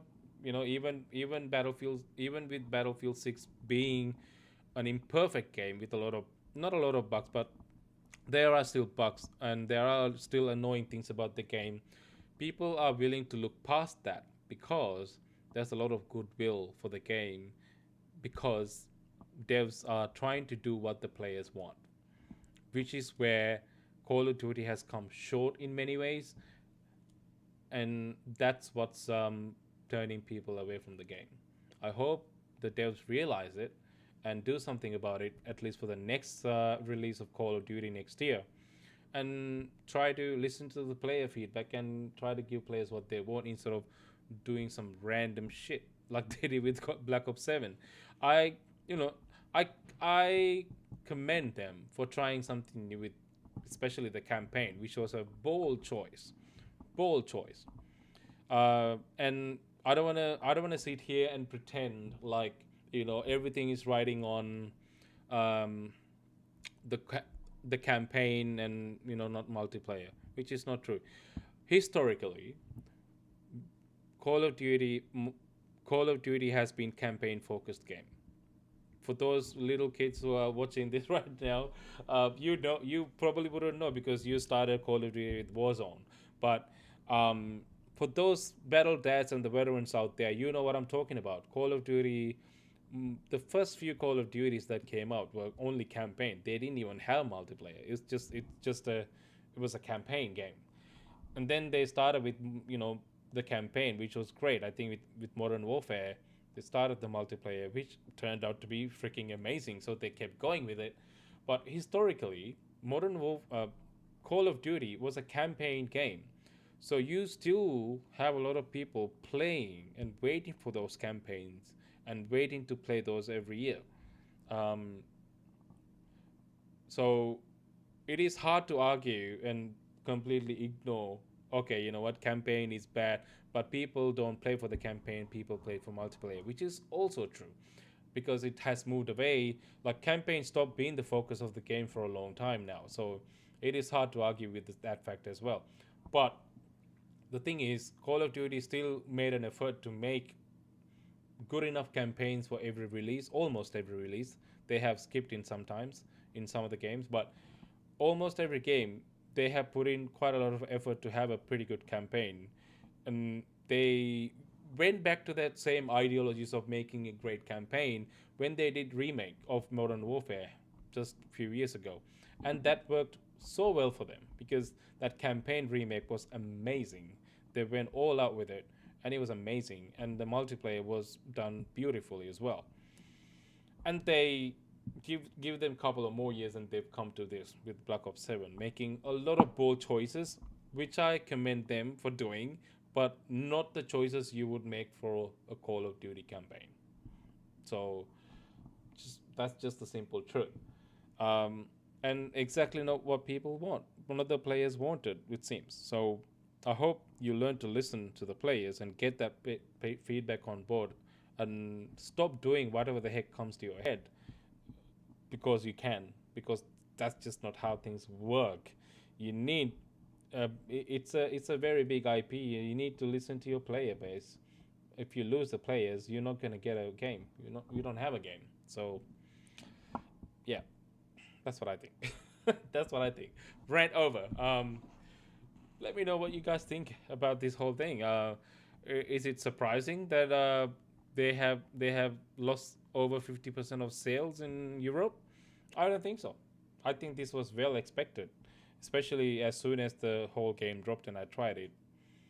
It was kind of apparent. There's a reason why a lot of people are making fun of the game and really complaining about the game, because it's just not good. Now, multiplayer, like I said, more of the same, so can't complain. Campaign, abysmal. So, yeah, I don't know what they're gonna do. They don't know what they're gonna do. They better revert back all this whole campaign, co-op campaign BS, and try to actually give us a solid campaign in the next mainline entry. That's what I think. Anyway, your thoughts down below in the comments, please. Thank you. Yeah, so I think, is that all? Let's look at the Golden Joysticks Awards nominees, because we finally have them, guys. We finally have them. So, okay, we got Claire Obscure winning the Game of the Year at 2025 Golden Joysticks Award. Am I surprised? Absolutely not. Absolutely not. I actually, low-key, kind of hoped that it would be the Claire Obscure of Expedition 33, because it is the one game that I have tried and enjoyed for a turn-based game. Full disclosure, I know there's a lot of people probably gonna get mad at me saying this, but people, I am not a big turn-based game fan. I don't play a lot of those games. This is why I'm not into Yakuza series, and Final Fantasy. Well, especially the old ones. I just haven't enjoyed turn-based game a lot. It's not something that I play. But I played Claire Obscure Expedition 33, which has turn-based combat. And I thoroughly enjoyed that game. I don't know what it is about that game. It was so addictive. I kept playing, and I sunk in a lot of hours into that. And the story was beautifully told. Beautiful cutscenes, the graphics were amazing, and the way they have implemented the game world, the open world, although it's not an open world, but it has a lot of open world elements to it. The way they have implemented that, and also like getting from A to B, that kind of stuff, and how the world expands as you progress along the story, they're all done extremely well, especially for a small studio. To have done a game of this caliber is freaking amazing. And the most surprising one was most of the devs from Sandfall Interactive who made Expedition 33 were ex-Ubisoft devs. Like, isn't that crazy? So, and it makes you really think, like, what the hell is Ubisoft doing? They clearly have talent under them. What are they doing? But these people have clearly left Ubisoft because they just couldn't achieve the level of creativity they wanted in that company. So they left and created their own studio and made a game which won Game of the Year. And the studio also received Studio of the Year award as well. And this is a public vote, so it tells you something. It tells you something to think about. Anyway, we got other winners as well here. Let me look at. Let me show this. Here you go. All the winners and finalists. Best storytelling. Obviously, Expedition 33, the winner. I think, yeah, well deserved. Well deserved. I haven't played Silent F, but I have played Blueprints, which is also an amazing game for a little indie game. Mafia: The Old Country. I think the storytelling was amazing as well. Yeah, it's good that they were nominated at least. So that's good. Not all the games can win, so only one can win. So I'm happy that they're in there though, under best storytelling. They deserve that. The 100-line Last Defense Academy. I don't know about that one. Lost Records, Bloom and Rage. You know what? Funny story. I did play this. This is not the kind of game I normally would play, but I did play this. Yeah, I think the storytelling is pretty good in that too. But I think, yeah, clear winner. Clear winner. Best audio design. Okay. Ghost of Yotei absolutely nailed it with the audio design. You could hear the most subtle sound in the game as you walk down a street or walk down a field, or when you when you turn up into like a inn or something. There's people around as you walk through them. There's intricate, minute little detail. Even there's a sound for it, and you can hear it if you pay attention to it. It could just be background noise if you're not actively listening, but that's just the point. Like everything collectively make that background noise. You don't even have to listen to it. But if you really, really tune in to the more subtle sounds that's in the game as you play it, it's there. It's literally there, and they're all separate. You could hear them separately. But like I said, if you're not paying attention, they all just mush into a one big background noise for you. But that's just how good the sound design is. It's done really well. You could hear every drop of rain when you walk through something, and if your footsteps are different based on what type of surface you're on, even the most subtle surface. And if you walk through a little puddle, that'll have a wet sound. I mean, which is a very generic example. I'm realizing a lot of games do that nowadays, but you get my point. Like that level of detail, but turn that up to like 10. That's what Ghost of Yotei was. So they well deserved. Battlefield 6 also has really great sound designs, especially in the multiplayer. Very clear sound. You really feel like you're in the middle of a massive epic war every time especially if you're playing game modes like Conquest or Escalation. It's pure chaos. But it's all chaos made by other players, but they all collectively just make one big war noise, which feels amazing and epic. And it's hard to achieve that.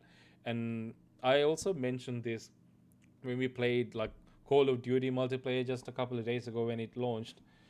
It was quiet and boring, and I'm like, you hear like a few shooting sounds here and there. It felt like playing laser tag, but that's just how Call of Duty normally feels. It doesn't feel big and chaotic and epic like Battlefield does, and that's part of the appeal for Battlefield.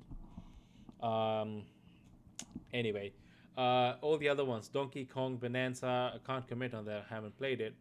2 Point Museum, Chronos, The New Dawn. Haven't played this, but yeah, I think this deserved a nomination, and I think it even deserved. The winner is well deserved. Best multiplayer game, Peak, Aggro Crab, and Landfall. Wait, hang on a second.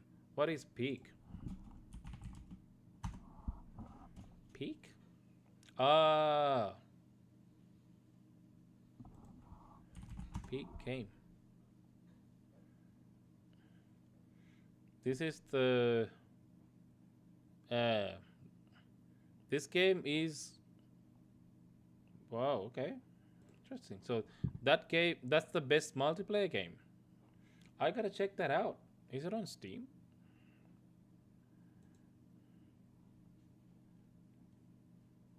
Let me check it out.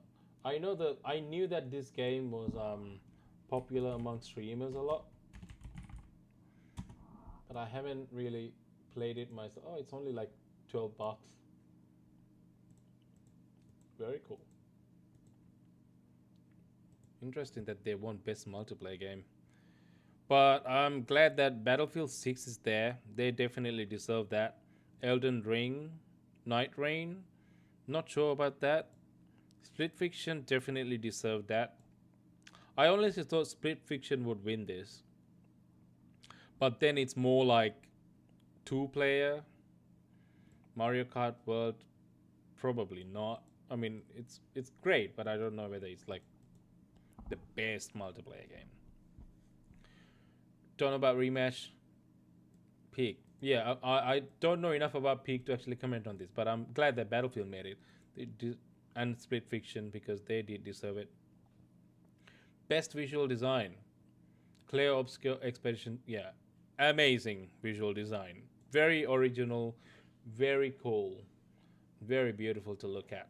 And I don't know. Death Stranding is just Kojima insanity. Best visual design, I'm not sure about that. But Clear Obscure, it feels like an art piece come to life. That's the thing is that's what they purposely tried to make it look like, because the whole game and the plot is very directly related to art. So the whole game actually purposely feels like a piece of art, and that's very cool. Ghost of Yote, yeah, it has a very distinctive visual style as well. People often mistake it to like not realistic looking, but that's the point. Ghost of Yote is not trying to be realistic. It's trying to be an art piece and trying to make all the surroundings look like a frame from Akira Kurosawa movie. And that's why all the landscape look vast and open, because that's how the landscape are depicted in those movies. Whereas like if you look at something like Assassin's Creed Shadows, also very beautiful, but they're going for realism. That's why you see a lot of like dense forest and mountain hills, and you can barely get through everything. It's very dense and lush, and that's how in real life those geographies probably not probably those geographies are, and they're going for that level of realism there. Ghost of Yote, on the other hand, vast open worlds. That's what they're going for. Very distinct and very different art styles for each game, although they're set in a similar settings. Sword of the Sea, Giant Squid. Uh, yeah, I don't know if they deserved a Best Visual Design nomination. I felt like Sword of the Sea was just a smash between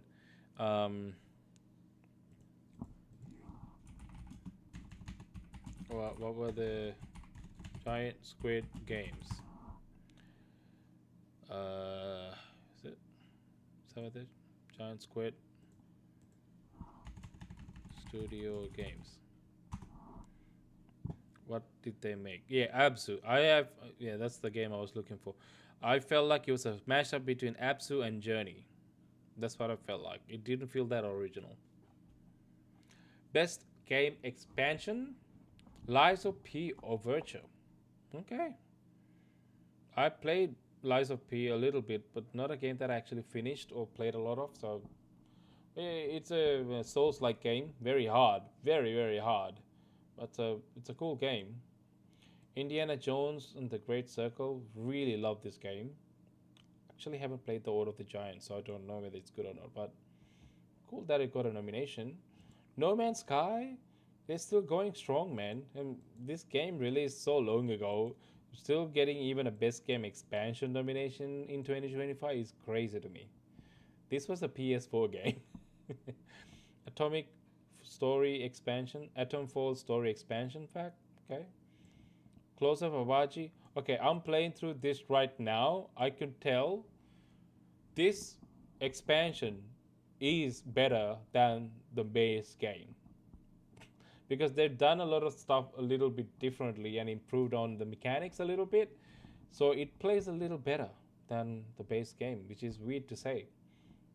If they should have, I think they should extend those mechanics to the base game, but because it's a kind of a standalone, like the maps are separate, so everything just happens in that little Awaji island.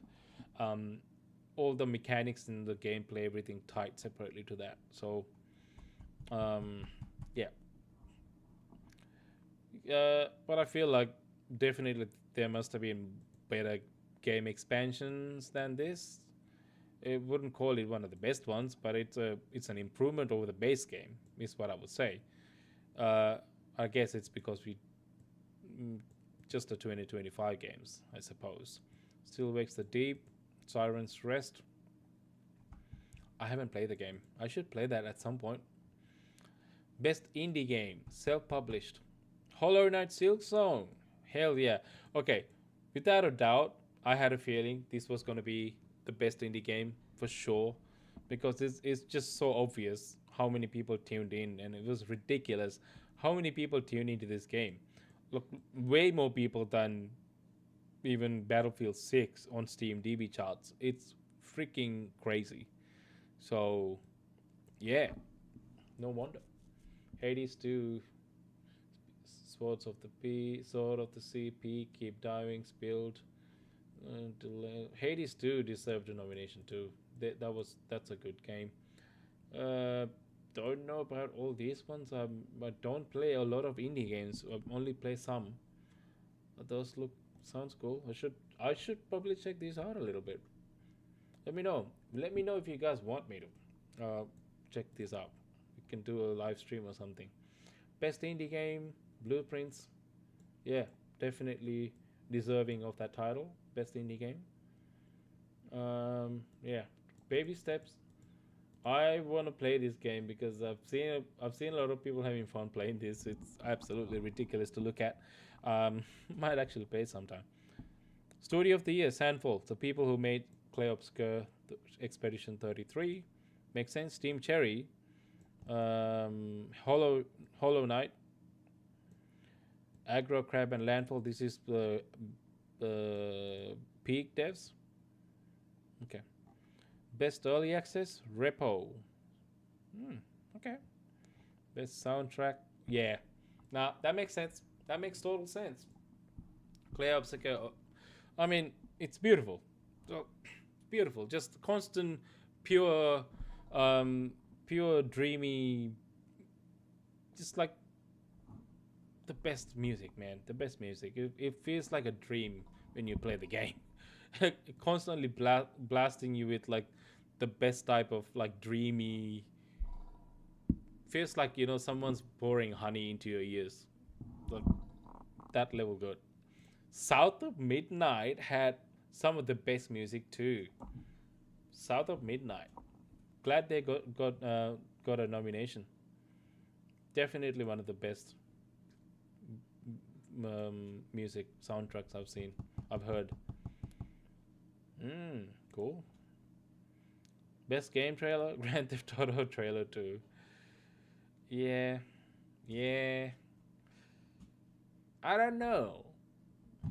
I mean, yeah, I suppose it is a big deal for sure, but it is the best game trailer. I don't know, bro. I feel like Kingdom Come Deliverance 2 official CGI trailer probably had more substance than this.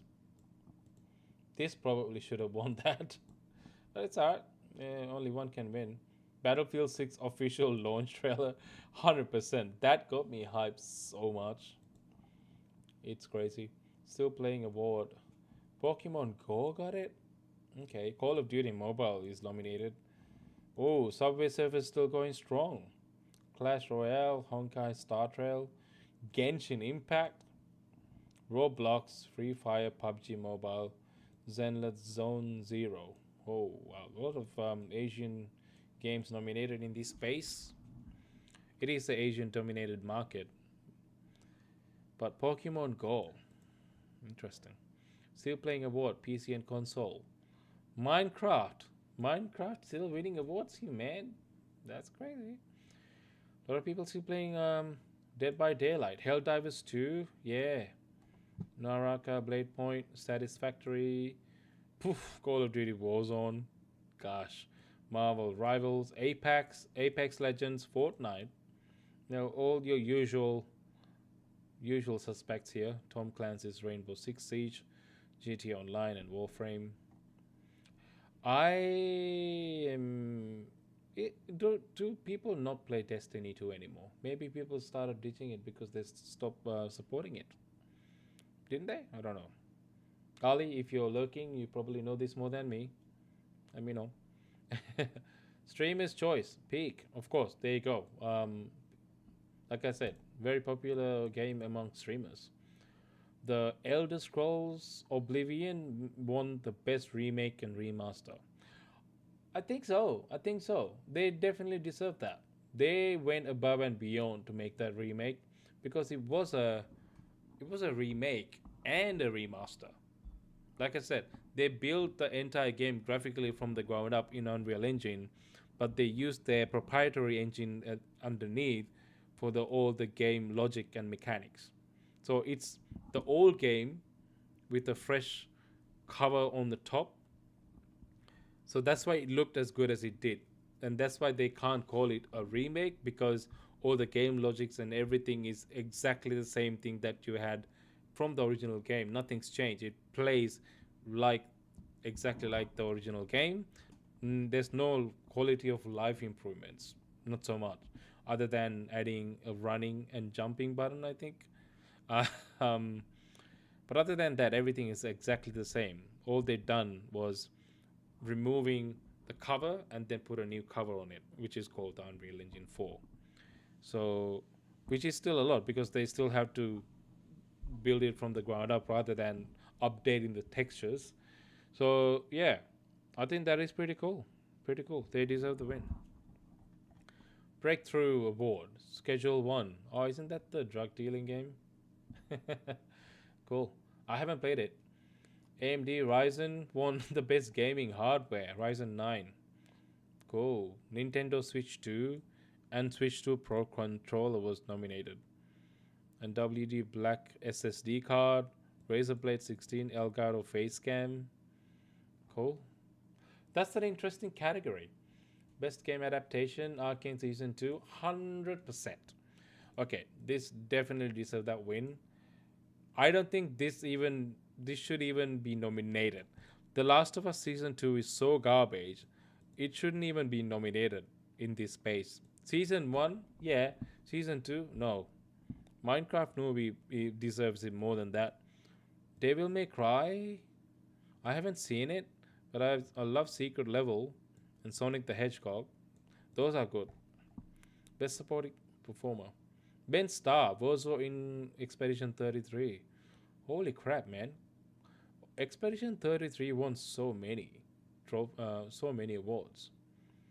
Troy Baker in Death Stranding. Yeah. Jim High, Eric in KCD 2. Don't know these ones. Best lead performer, Jennifer English, Mael, in Expedition 33. Damn, man. Expedition, it is true because the voice acting and mocap, everything was freaking top notch. Can't say no. Troy Baker, Indiana Jones. Okay, you know what? To be honest, Troy Baker as Indiana Jones in Indiana Jones: The Great Circle game, I feel like that does deserve an award because he did such a fantastic job embodying the spirit, and also he sounds like a young Harrison Ford. I don't even know how he pulled it off because he doesn't sound anything like that in real life or even in doing other characters. You would think, oh, okay, does he kind of feel like Joel? Not Joel. Joel. Does he feel like Joel a little bit, but like a little younger? No, he doesn't. He sounds like all his voice acting and the little tonal differences that you pick up even in the sound. It's very Harrison Ford. And I was amazed by it because when I was playing the game, straight away when I heard him, I didn't find a difference. And after a while, because I knew it was Troy Baker, I was looking for that difference. You could kind of tell because like you were expecting it. But after literally like minute into playing the game and hearing him, completely forgot that it was Troy Baker. It just very, very Harrison Ford. It was amazing. Up until I finished the game, I was admiring how well he was done. It was crazy. I feel like he deserved that award too. Yeah, if there's an award that there is for that kind of thing, he deserved that. So, yeah, just kudos where it's due. Tom McKay, Henry, yeah, definitely.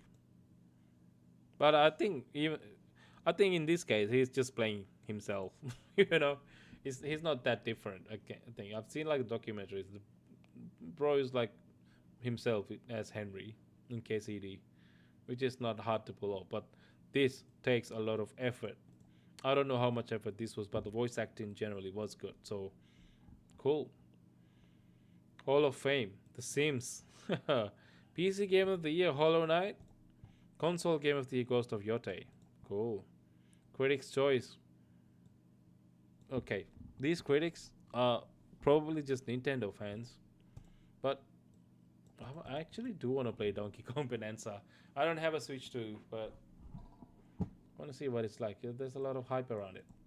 Most Wanted Game? Grand Theft Auto 6, yeah. I would say The Witcher 4. I mean, yes, most wanted game, 100%. But Witcher 4 deserves that too.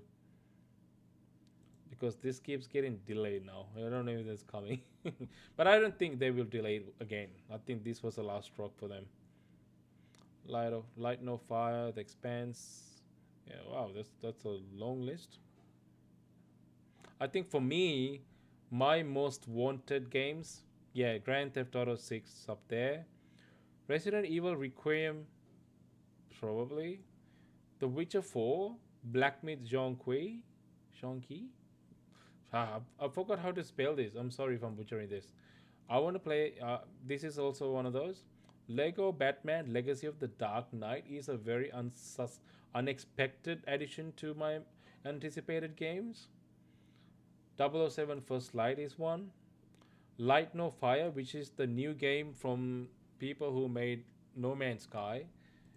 I wouldn't say it's one of the most, but I am keeping my eye on it. The Expanse Osiris Reborn is one. Intergalactic The Heretic Prophet is one. Saris is not so much. I'm not a big fan of Returnal. The Blood of Dawn Walker, 100%. Crimson Desert, 100%. Marvel's Wolverine, yes. OD, yes. Overdose, that's the new game from Hideo Kojima.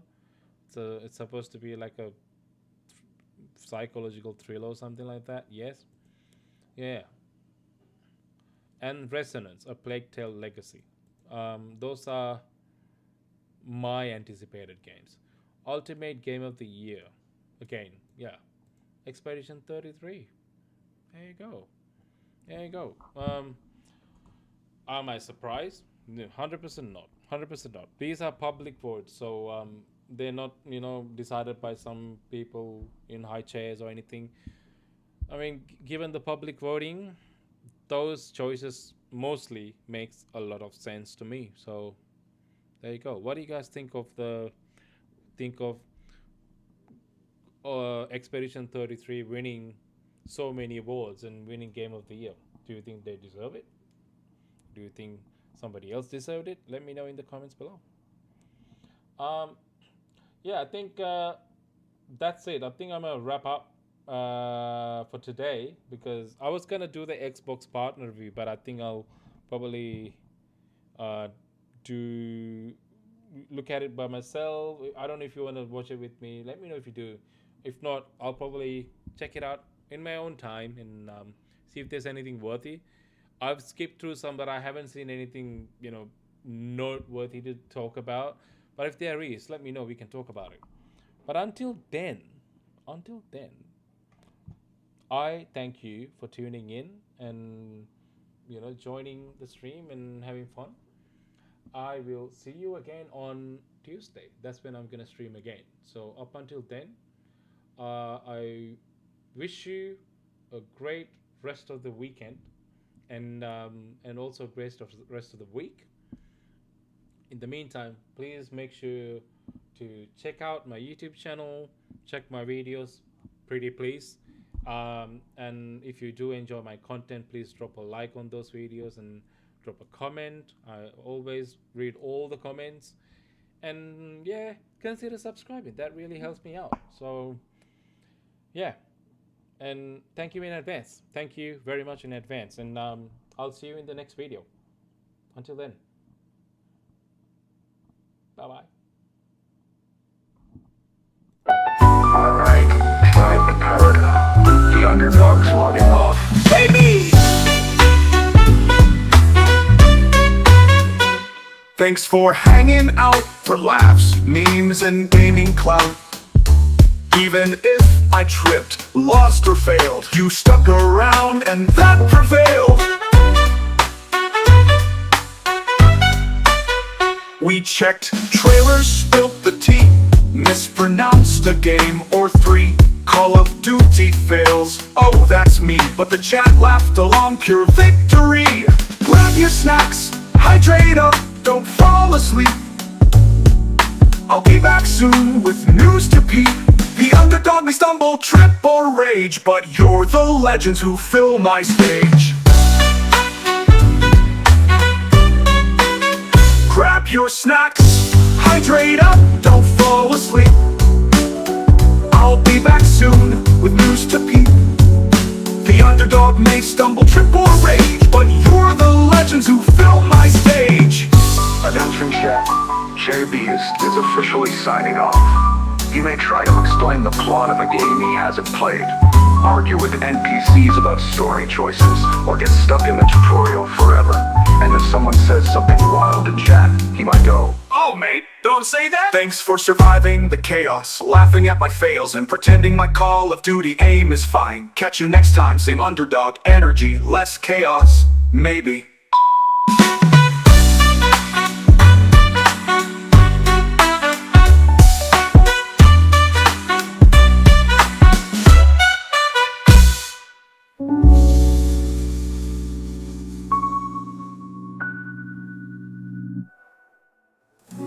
But thanks for surviving the chaos, laughing at my fails, and pretending my Call of Duty aim is fine. Catch you next time, same underdog energy, less chaos, maybe.